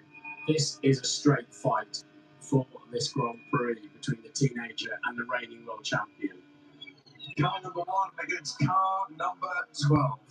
Kimi Antonelli out in front, Lando Norris staying through that overtake mode detection zone within that 1 second, and that is helping keep him in touch a little bit as well. Talking of keeping in touch, only Behrman is starting to gain now on Alex Albon, who has continued to gain on Alex Albon in the battle for the last points place. Lando moves out of the slip zone every chance he gets now, by the looks of it, to just keep his car cool. No fans on these cars, so they're cooled by going through the air. So like you're constantly travelling in the hot air in a car, your car overheats. Yeah, the fans are all around the side of the racetrack. It's a sellout crowd here today at the Miami International Autodrome. They've been treated to an absolute thriller, it has to be said. This is the battle for first place. Verstappen currently in the podium spots. His last lap was a 1:33.1. Charles Leclerc was a couple of tenths faster, but only a couple of tenths faster. Piastri continues to gain on Charles Leclerc, who was 4 tenths faster on the previous lap and 4 tenths faster in the first sector of this current lap. Behind Piastri, George Russell has just dropped back a bit from the McLaren. Ted, down to you. So a couple of things. First of all, Verstappen's tyres holding up very well. If they were going to make a second stop, I think they'd probably do it in the next few laps. I think they probably could stretch it to the end. And showing how resilient these tyres are, still Fernando Alonso. Alonso's teammate, Lance Stroll, has done 2 stops before Fernando has even done 1. So Fernando really looking after those tyres very well. Yes, nursing him like he's paid for it. 7 Mercedes-powered cars in the top 10 at the moment, telling you that with these regulations and with the changes that have just recently been made before this event, Mercedes are still very much acing it, but Verstappen going along nicely too with his Red Bull powertrain. Concentration in the cockpit of Lando Norris. Rather likes this circuit. Won the sprint race yesterday, won the Grand Prix here in 2024. He started 5th on the grid. Today he started 4th. He's currently running in 2nd place. McLaren with some big upgrades have come back to take the fight to Mercedes, but Mercedes are very much still out in front, still holding on to their advantage as the top constructor and team in Formula One. And their big upgrade is to come in Montreal next time out. That could be worth that upgrade, anything between half a second, 6/10 of a second, if the reports are to be believed. So is Lando biding his time, sitting there working out where Antonelli's fast, where he's not quite so fast, or is he hanging on? I just don't know. He's certainly gapping back, but we have seen him trying to cool his car down a little bit, so maybe there's a long way to go yet. Maybe he's happy being a little bit further behind. Still a back marker needs to be lapped. Antonelli on Fernando Alonso, and he gets that move done before turn 1. And Alonso, I think, keeps out of the way of Antonelli into the first corner, but Norris gained about 4/10 in that particular move. Yeah, Fernando, he knows what it happened is to win races and to win championships and not have it spoiled by back markers. He's not in a fast car. He is absolutely not going to bother and not going to get in anybody's way. It's exactly what you'd expect of a true pro, isn't Absolutely. It's where you come across the back marker sometimes that can influence things by a 10th there or a 10th there. Last lap, we saw Lando Norris make up a fair amount during the final sector. In the middle sector, Antonelli seems to be holding his own, if not bettering the McLaren. Elsewhere, behind these, who's making moves? Who's got the pace? Hamilton comfortably holding off Franco Colapinto in terms of lap times at the moment. In fact, Hamilton was about 3/10 faster on the previous lap. Ollie Ben's about 10th quicker than Alex Albon in that battle for the last points place. Sainz is well ahead of his teammate Albon. Bortoletto is gaining on Esteban Ocon. He's not within the second as yet. And Fernando Alonso still waits for that pit stop. Right, Lando, we haven't had a lead change for a while. We haven't yet. Let's get some wheel-to-wheel action going at the very front of the Grand Prix. But Antonelli seems to sort of update. Verstappen had done 34 laps at the hard. So we're doing 33.5 at the moment. We are forecast to catch it by the end of the race. 4/10 the difference between Verstappen and Russell on lap 40, and as Russell crosses the line, he's just gone significantly quicker, actually, by about 9/10 of a second to Max Verstappen. I wonder if those tyres have gone off the cliff a little bit, Martin. 35 laps he's done. As I mentioned earlier, it was about 36 laps, the biggest stint we had on those hard tyres last year. Well, we've seen how feisty Max has been all day in attack and defence. I'm quite looking forward to Leclerc, Piastri and Russell catching him. Karun's got more information.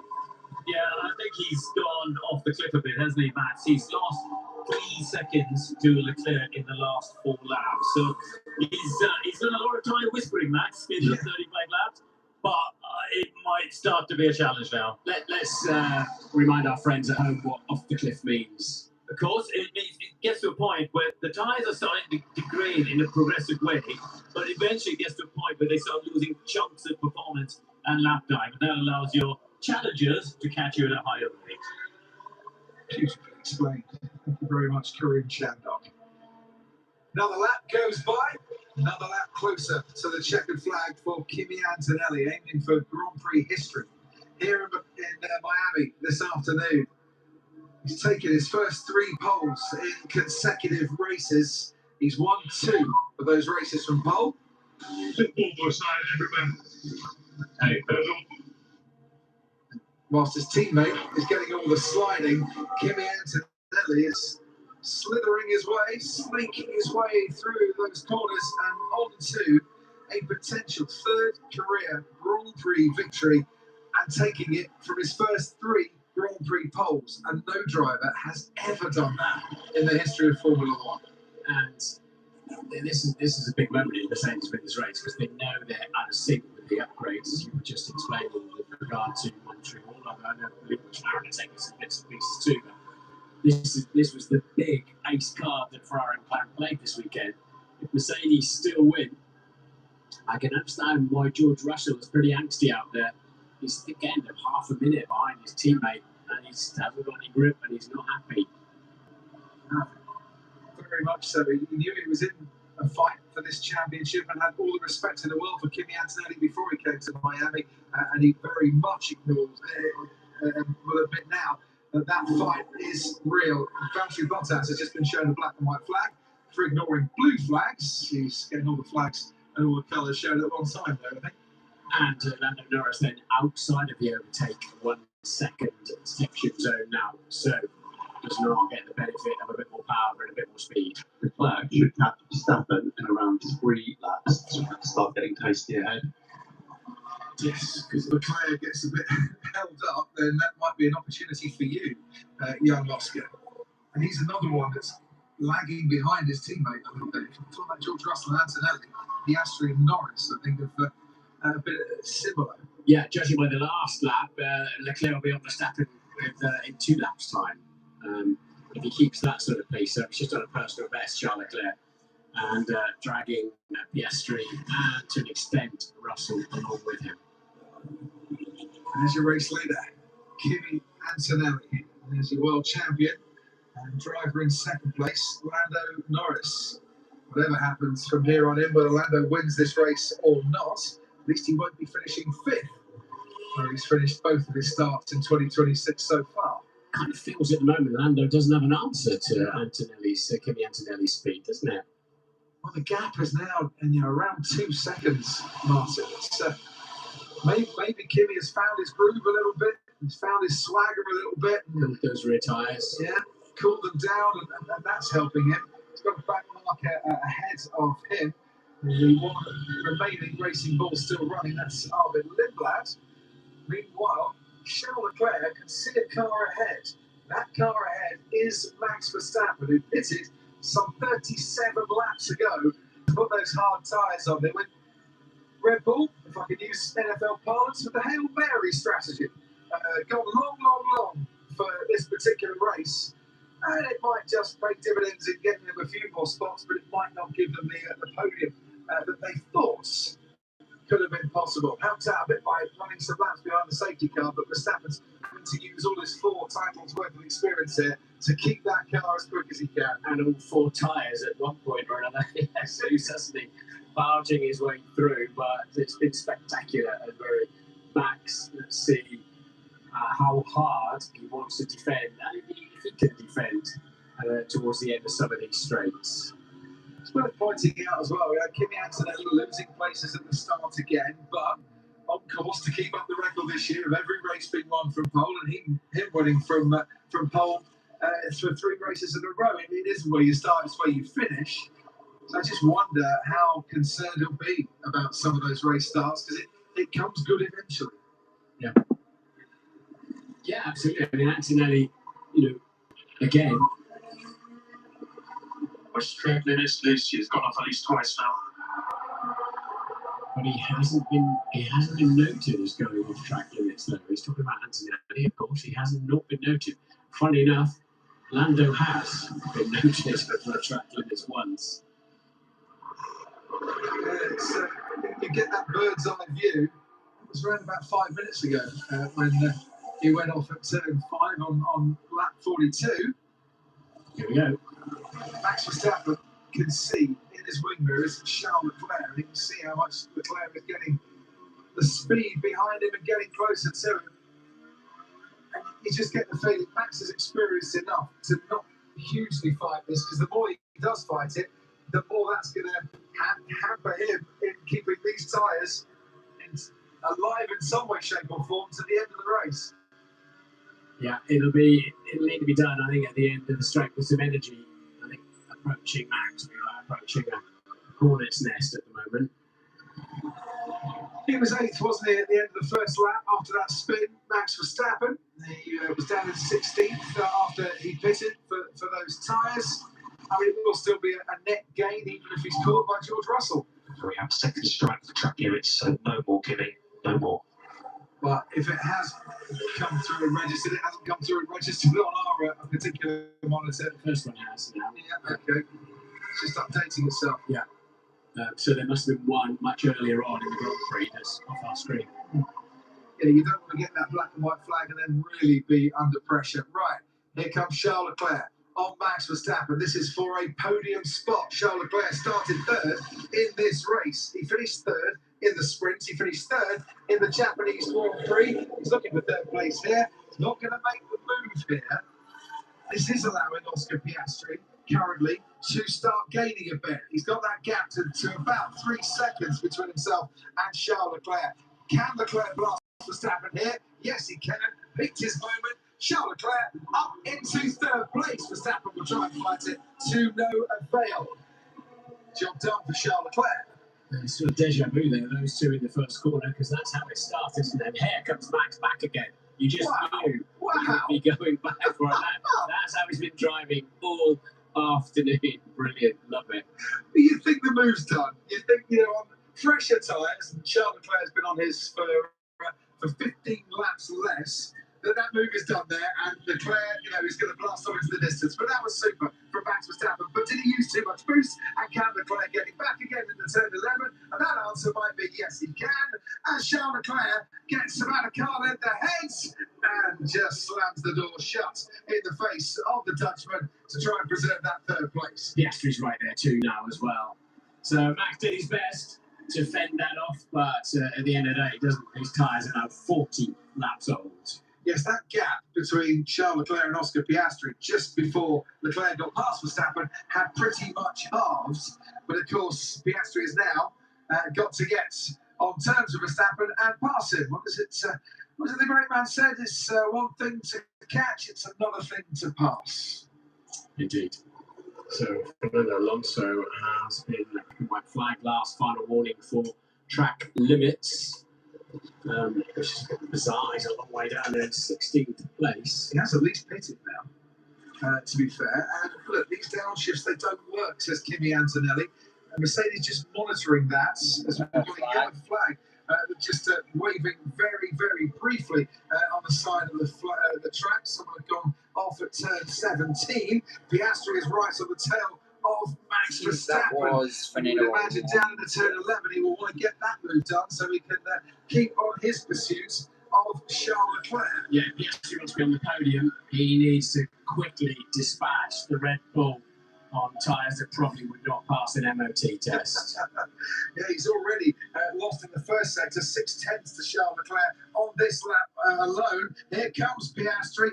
Active aero is open on both cars. Max Verstappen stays ahead into turn 11. Frustration there from the Aussie, for the Aussie, I'm sure, because there's no way he's going to get past through this particular sector. He's going to have to wait for that back straight.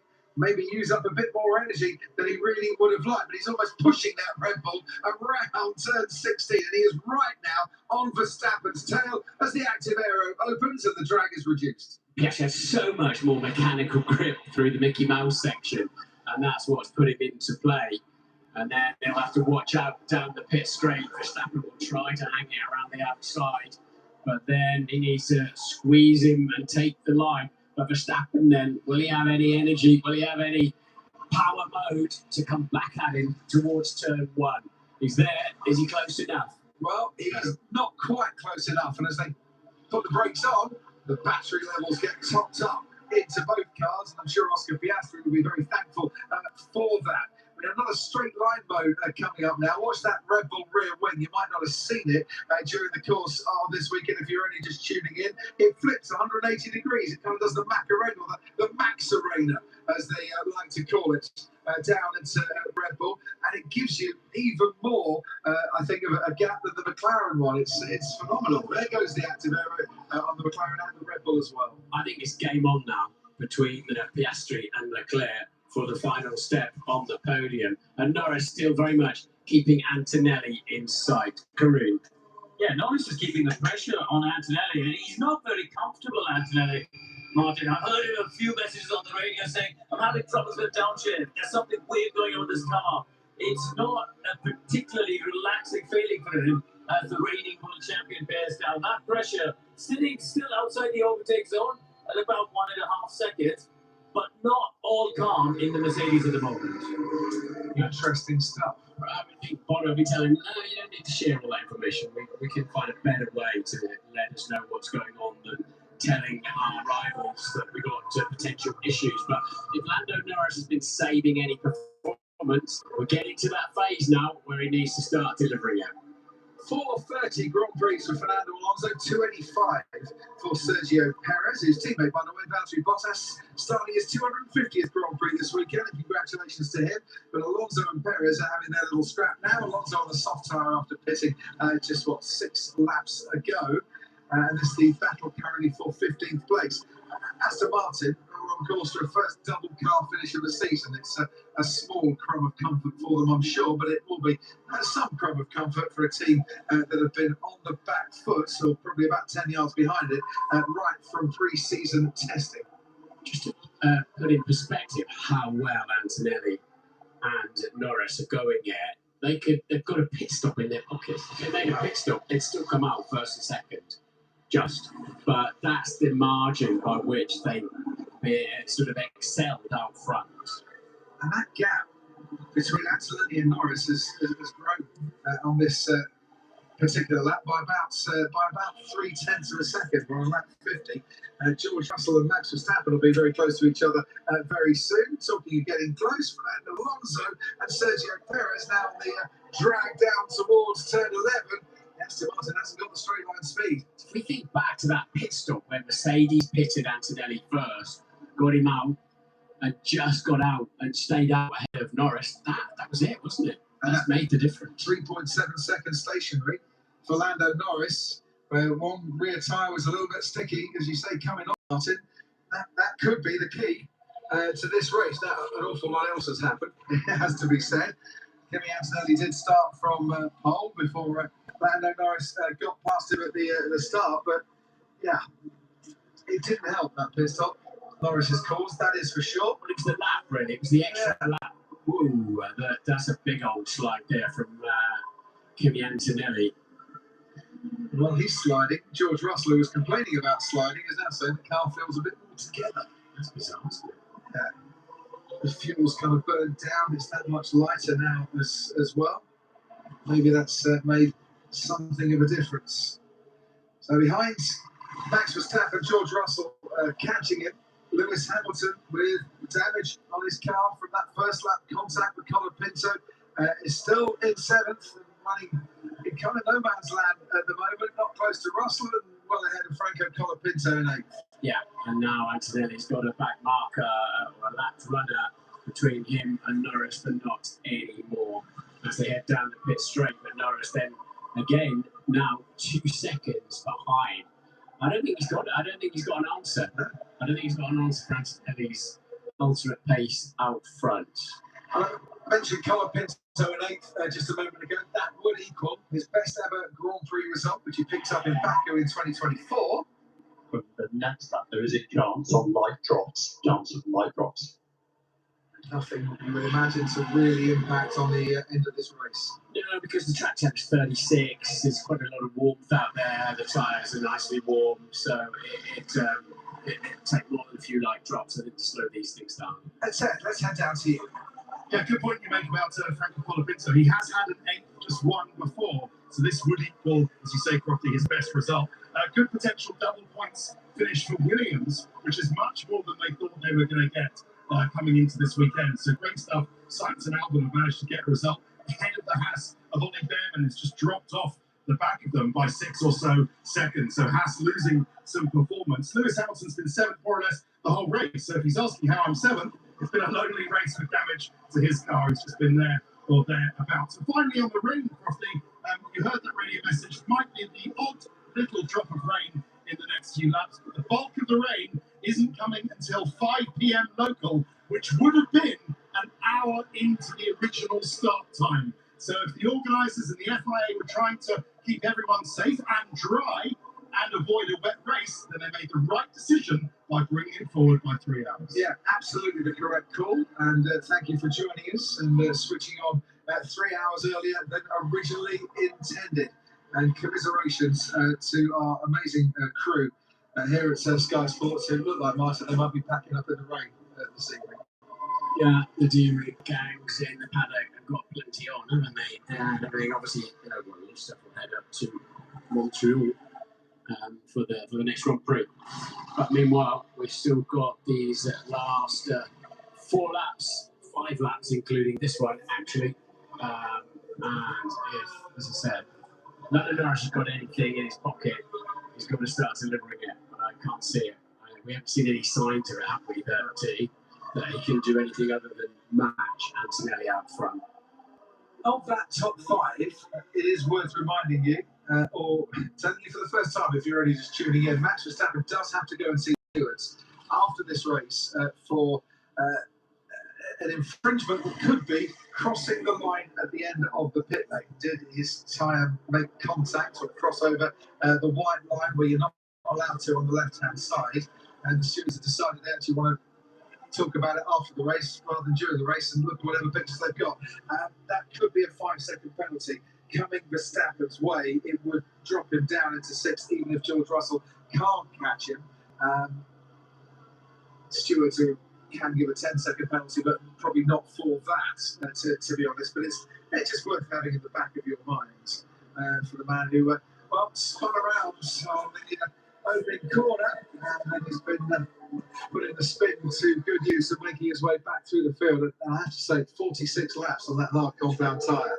And to go to the end would be, 49 laps. That will be a pretty super effort on one set of tyres. Russell's right on the back of Verstappen now. George says, George has just done a personal best. There is the Red Bull in front of him saying, my car suddenly feels better. And he's proving that with the lap time. So a really good chance then for him to sneak a 5th place there. It was 7 points, wasn't it? The gap between George Russell and Kimi Antonelli coming into this race at the top. 24 points, almost a race victory when we get to Canada, which is another sprint race weekend. Unless George passes Max, of course, or Max that pit lane line thing. We'll have to wait and see. Driver of the day vote closes in 2 laps. Max Verstappen leading that vote at the moment and has the advantage over George Russell, but for how much longer? Meanwhile, we watch this battle. Oscar Piastri has got a lot closer to Charles Leclerc. It's just over a second that gap currently, and that might be going all the way to the line as well. As Piastri just got a bit more pace to make a lunge on the final lap of this race. Kimi Antonelli now lapping in the 131s, and he's the only driver doing that currently as he extends his lead over Lando Norris. Here comes George Russell on Max Verstappen. Verstappen moves over to the insides. George Russell was tentatively looking at a move there. Might just think better of it, does think better of it, and just gets caught behind that rear wing of the Red Bull, loses a bit of downforce as a result. He's still got the power though, to get on the throttle and make his way towards turn 1, almost alongside the Red Bull. Max Verstappen holding up George Russell here and doing a mighty fine job of it. But Russell's now got the opportunity to come back at it on the next stretch. I think Russell's got a problem right front. He has got a problem. Look, yeah, he's got front wing damage. He's scraping along on the ground. He got very close to Verstappen. Couldn't see that they touched, but there's definitely. It flips up when he gets to a certain speed. Yeah, it's when he gets on the throttle, front wing goes down and it starts scraping along the floor. When he gets to a certain speed, it flips back up again, whatever it is. So that's not going to help George Russell whatsoever. But I said Piastri was catching Charles Leclerc. I wonder if Leclerc's tyres are going off a touch, because he's now got tyres that have done 33 laps. That's 7 laps more than Oscar Piastri's had. Piastri could still yet take a podium spot Well, we watched that at the end of the back straight. Coming onto the back straight, Russell still catching Verstappen. Yeah, very much so. It's not slowed Russell down too much. He's right behind him. And in fact, now I think he's moved ahead of him. But let's see what Max does on the brakes. We're not watching it. I'm watching it on the driver tracker. Max back in front again. Yeah, we just, there he goes. Max Verstappen, 2 laps to go here. Piastri can't quite get past Charles Leclerc into the hairpin, but he's got a chance down towards turn 1. George Russell is gaining on Max Verstappen. And into turn 1 we go with those two. It is still Verstappen ahead. Out in front, gap is 3 seconds on the penultimate lap of this race. Antonelli is getting ready to celebrate again. We see a problem with the rear wing dropping out. Just be careful there everywhere. That is one of the reasons then why that gap has suddenly got ever more so. Here comes Oscar Piastri on Charles Leclerc. Into the next left-hander we go. Turn 11. Charles Leclerc goes deep. Piastri can't force his way past. And now it's single file for the next few corners. Lap 56 of 57. George Russell and Max Verstappen separated by just a car length. Grand Slam finish here for a Grand Slam champion who's got the checker flag in his hand, Rafa Nadal. Kimi Antonelli, who's a great tennis fan, is out in front and getting ready to receive that at the end of this lap. But behind him, into the podium places, goes Oscar Piastri. He's got ahead of Charles Leclerc. Our leaders on the final lap. Piastri will start the final lap in 3rd place, and it could be McLaren 2-3 here. Oh, and Leclerc got a massive oversteer coming out of turn 17 and 18, and that's taken away any chance to come back at Piastri down into the first corner. And that looks then like Piastri has that podium position quite comfortable at the moment, but he's still got to complete this lap. Oh, Charles Leclerc around and into the fence goes Charles Leclerc. Well, no, he hasn't, but those tyres will have 4 flat spots on them by the end of this race. Around goes Charles Leclerc. That is absolutely huge. And he's off the road as well. Maybe there will be no grip with those tyres left anymore. And this will give now George Russell, who will be closing in. You can see the margin that Leclerc had back to Russell. This is absolutely huge. 6.5 seconds. You can see the margin dropping now. Look, George Russell closing. Is now here. We look, Kimi Antonelli making his way round the final corner for what will be the final time. And Andrea Kimi Antonelli wins in Miami for the first time ever. For the first time in ever here at the Miami Grand Prix. A driver has won from pole position, and that has been the ever so dominant Kimi Antonelli. He's done it again and goes for his 3rd race win this season. 3 in a row on the trot. Here, look, though, Oscar Piastri will come across the line, P3, and grabs another podium position there. George Russell now, way up the inside, and contact between the two, and possibly a bit more front wing damage. Leclerc will try and hold it, but he has no grip on those tyres. Probably worse than Max Verstappen. Can Max grab him on the way to the line? Looks up the inside, not going to happen, and it will be George Russell as he scrapes his way to the line. Wow, what an ending to that race. Did Max grab him? Yes, he did by 0.2 of a second. Max Verstappen grabs him to the line, but Kimi Antonelli, what a race that was. Gets in there, Kimi. Had to work for that one today, mate. But what a great drive. Yes! Woo! Man, what a race! What a race, man! Woo! Oh my God! Very exciting. Oh, that is jubilation once more for Kimi Antonelli. His dad is here again. He runs a racing team. He knows a thing or two about winning, and his son is finding that winning feeling in Formula One. That is for sure. Lewis Hamilton comes home to take 7th place. Franco Colapinto 8th, equaling his best result in Formula One. Then Sainz, then Albon. That's the top 10. This is what happened to Charles Leclerc. How did he avoid a race-ending accident?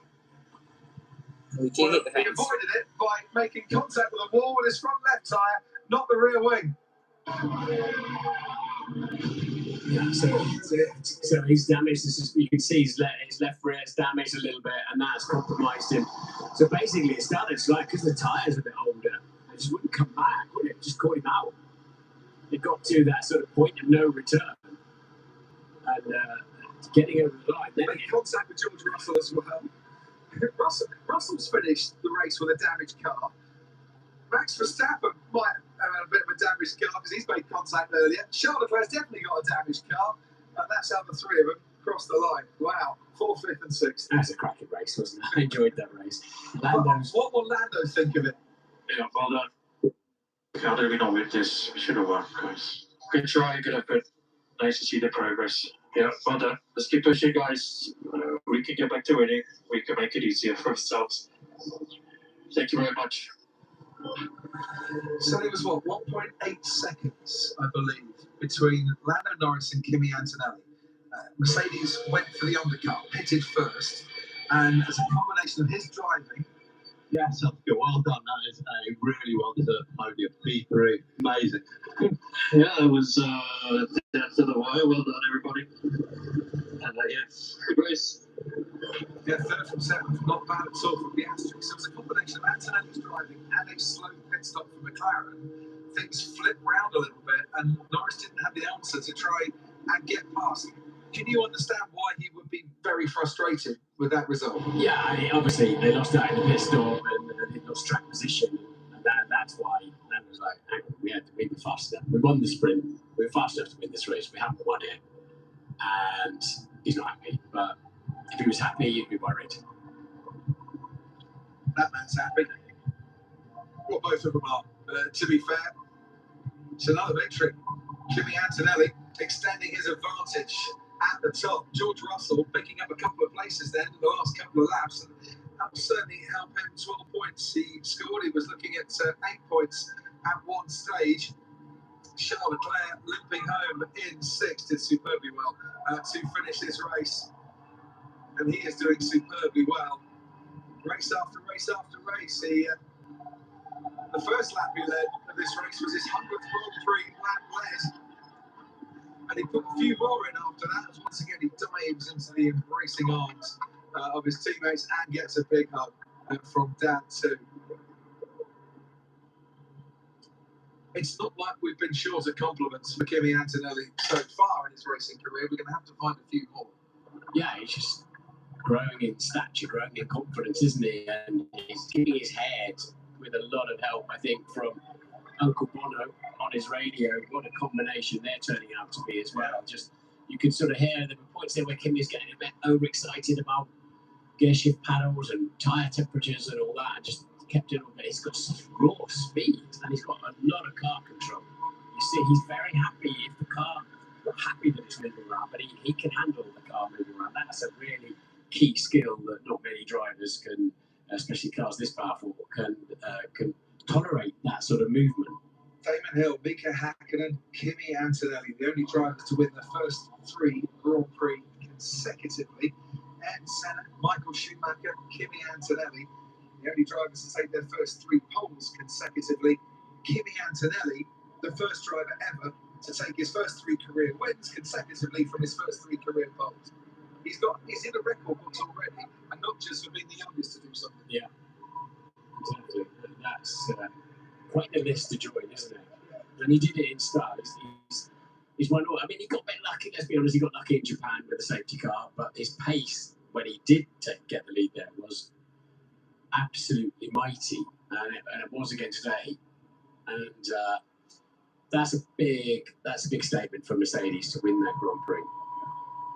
Certainly is. Mercedes win in Miami for the first time, and for the first time here in Miami, somebody wins from the front row as well. I think there's something I have to give this weekend. Well, it's kind of, I need to see some highlights of all the things that went on in that Grand Prix from turn 2, wasn't it? Really, when Max went around, and Sergio Perez down in the park filming, Franco Colapinto as well. A good race for him. Ferrari 6th and 7th, that's going to hurt, isn't it? It should have been 4th for Charles Leclerc. He got past, but then trying to force the issue back again. It's just too much power and had that big spin. Now, George Russell has been noted, just to let you know, And the stewards are having a look at George Russell down at the hairpin at turn 17 for moving under braking. You're not allowed to move in the braking zone. Did he do that when he was trying to protect that fourth place with Verstappen and Charles Leclerc all around him? Maybe Karuna will have a look at that on the Sky Pad a bit. I think it was when he was probably taking the fourth place, wasn't it? And then defending it as he's making that move. Let's see. It's a hot one here today. Well, it didn't rain, did it? It just did for Kimi Antonelli there, but no, not from the skies. That is for sure. So the stewards are going to have a look at that. Max Verstappen will be investigated for crossing the white line at the end of the pit lane. Jenson Button is down in Parc Ferme with two McLarens and a Mercedes. Welcome to Miami, Kimi. I mean, that was a masterclass. They didn't make it easy for you. There was a lot of great fighting out there, and especially with turn one. You came through at the end with a really strong victory and a great last stint. Yeah, I mean, start was not as bad as yesterday. It was a little bit better. I didn't expect Charles to break that early, so to avoid him, obviously I locked up, and I was a bit lucky with how, with what happened in turn two.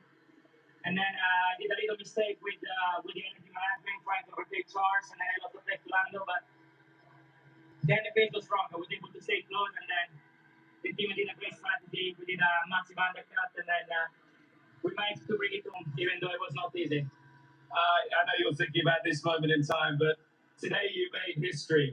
The first driver to win his first 3 Grand Prix from pole position. And you're only 19. I mean, it's so impressive. No, thank you. I mean, this is just the beginning.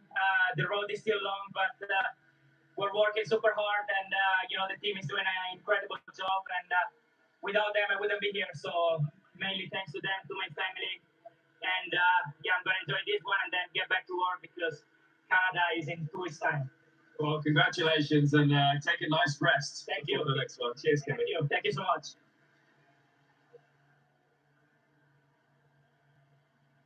Lando, the first stint looks amazing. Great fighting out there with Charles and Kimi. And it looked really good on the medium tyre. And then on the hard, the pace didn't seem quite as good. And maybe the pit stop was quite an important one. I mean, a mixed bag, really. We just got undercut. There's no excuses other than that. We got undercut. We should have boxed first. Kimi did a good job. Hats off to Merck and Kimi. They drove a good race. Easy to make mistakes out there with the big braking zones and with these cars, but he didn't make any big enough for me to capitalize on. So I have to be happy. I think as a team, we have to be happy. I'm gutted to miss out on a win. Here in Miami, I think it was possible today, but not the pace to get back past him in the end. So we take it on the chin, but still a positive weekend altogether. Good, yeah. The racing out there looked great from the outside. How was it racing wheel to wheel out there? Do you feel a good improvement from yourselves, but also from Formula One as a whole? It's still good. I still enjoy the racing. Honestly, things have improved. Some things are the same. But today was still about who could make the least mistakes, who could push in the correct areas. And it looked good, I guess. If you guys enjoy it, then I'm very happy, So it was tough. You still have to be, you have to be tactical with how you use the battery. You can easily just get caught up in the wrong kind of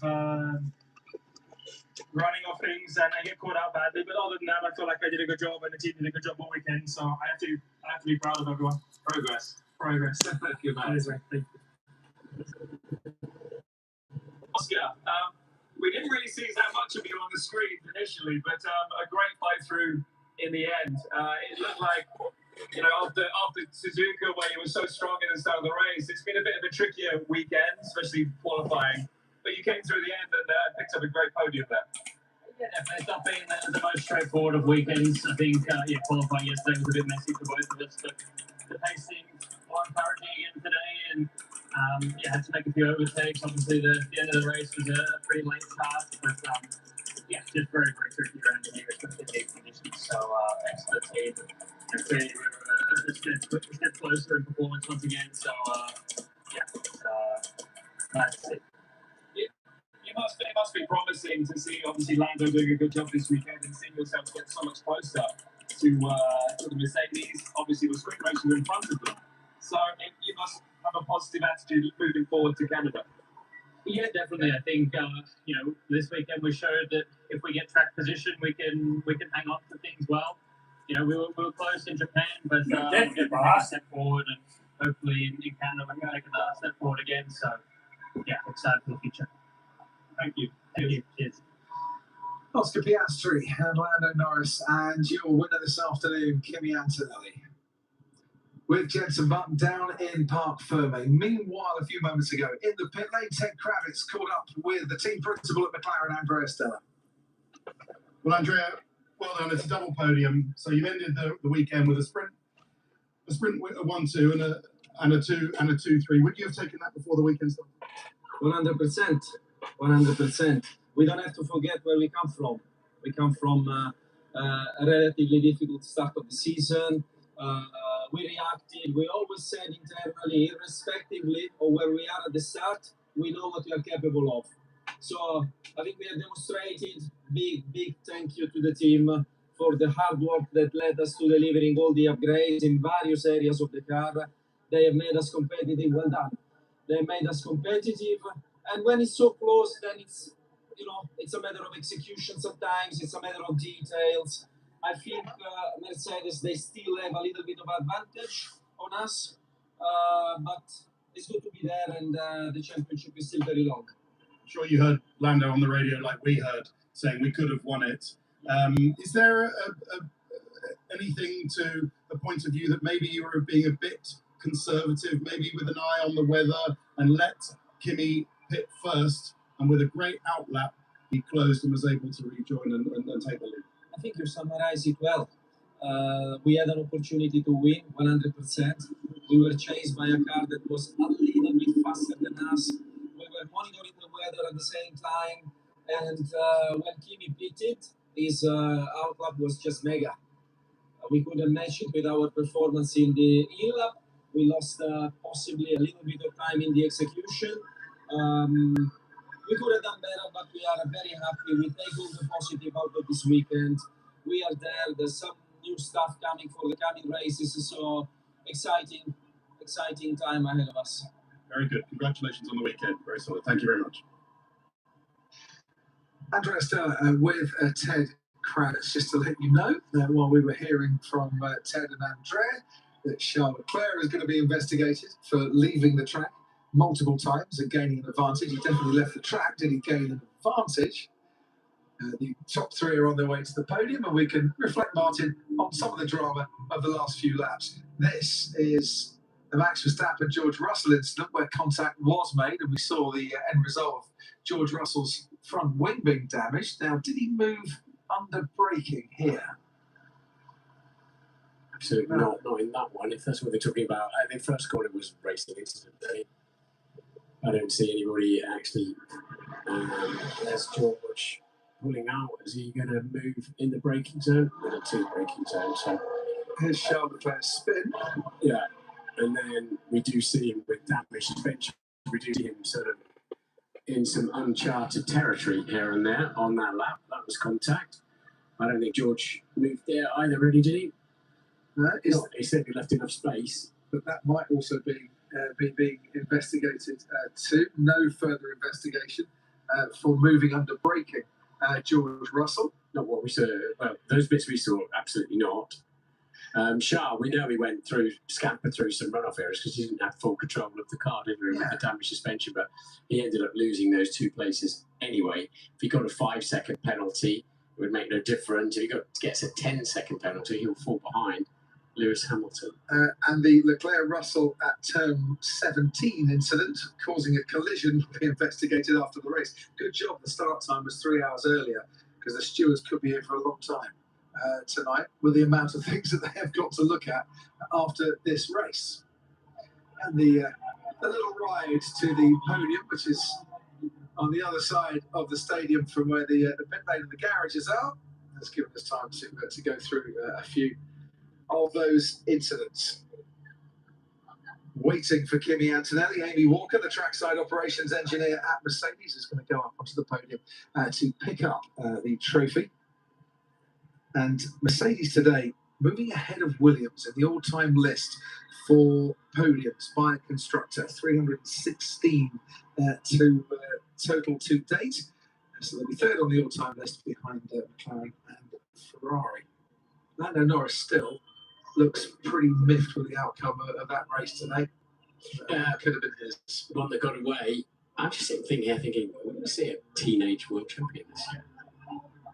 A teenager leading it, and there's a long way to go, but you know what? He doesn't show any signs of feeling the pressure. You know, the driving still comes easy to him. Yeah. The decision making still comes easy, and he is being guided, you would say, by the best teacher that he could possibly have. Yeah, and he's got the car control and confidence to go with it, hasn't he? Where were you when you came out of the pits? Like, did you brake? Because I couldn't see you. You were like this. I almost crashed into you. Oh my god. Yeah. Oh. You see that? Oh, yeah.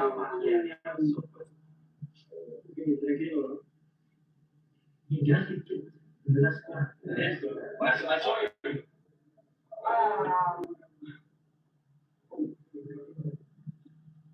Well, I saw it started. Yeah, I was like wondering how did it happen? Oh, that's bad damage. Yeah, see, watch this. Overtaking, like, sweet. You think that fast? Yeah. But like, nothing I could do. Like, think of what Max is doing. He just ruined his own race. Ooh.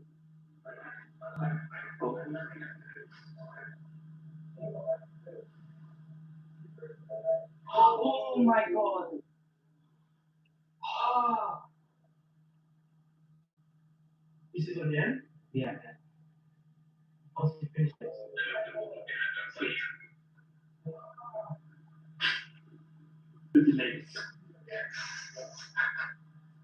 Man, trying to defend in these cars yeah. Like, you look and they're like half a second behind, but catching you so fast.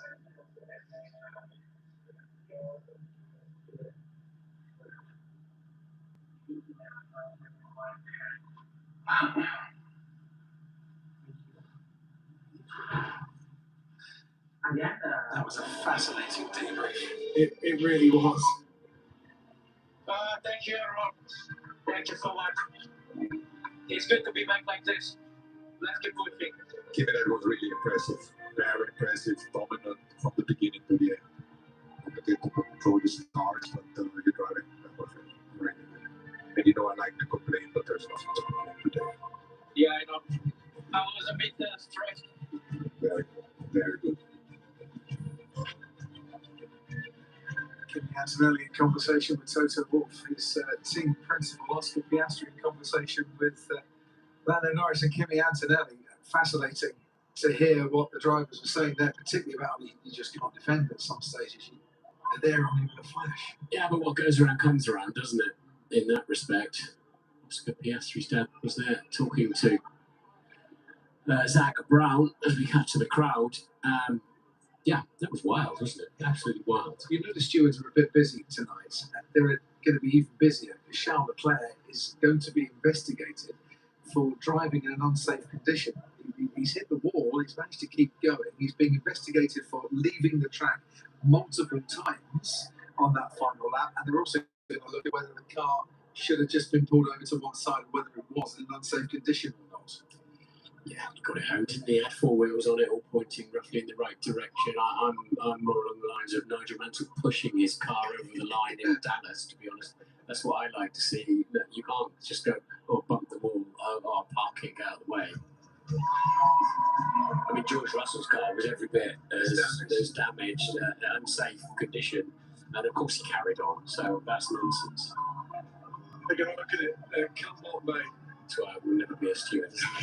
You're better off in the commentary box here, trust me. Third place today goes to Oscar Piastri, who when he started, was finishing second, but now it's a second successive podium for him. Runners up today goes to Lando Norris. His first Grand Prix podium as the reigning world champion, and victory. The first time for a driver starting on the front row here in Miami. On the weekends that Italy mourns the loss of the legends of Alex Zanardi. It's an Italian win here in Miami for the next superstar of Italian motorsport, Kimi Antonelli. A lot of Valentino Rossi about him as well, isn't there?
Popular winner, Kimi Antonelli, top of the podium once more.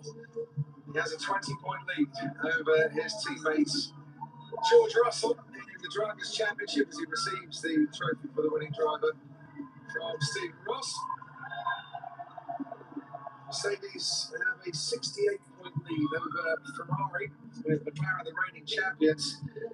Almost double the points Mercedes have over McLaren currently, 94 points to 180. Mercedes hit the bullseye in 2026. Trying to do for Williams as well, 8th in the championship though, but getting some points. And for Red Bull, just the 30 points and 4th in the Constructors' Championship so far. For Lando Norris, he moves a little closer to the top 3, 12 points behind Charles Leclerc, currently on 51 points. Second place for him today for Lando Norris, who has finished first or second in the last 3 Miami Grand Prix. Solid weekend for McLaren, who took 1 and 2 in the sprints, of course. 2 and 3 in the Grand Prix. Column to write, Martin, with a lot to put in it, but the big headline, surely, about the man on top of the podium. Yeah, and despite all the upgrades for Ferrari and McLaren, Mercedes still managing to win the Grand Prix. Good recovery there from Oscar Piastri. And on we go to Melbourne, to Montreal rather, where there'll be loads more new bits and pieces on the cars and a completely different track layout. But a few hard luck stories at the Hard Rock Stadium today, but nothing to dampen the smile and the passion of Kimi Antonelli. For the third Grand Prix in a row, he's the top man.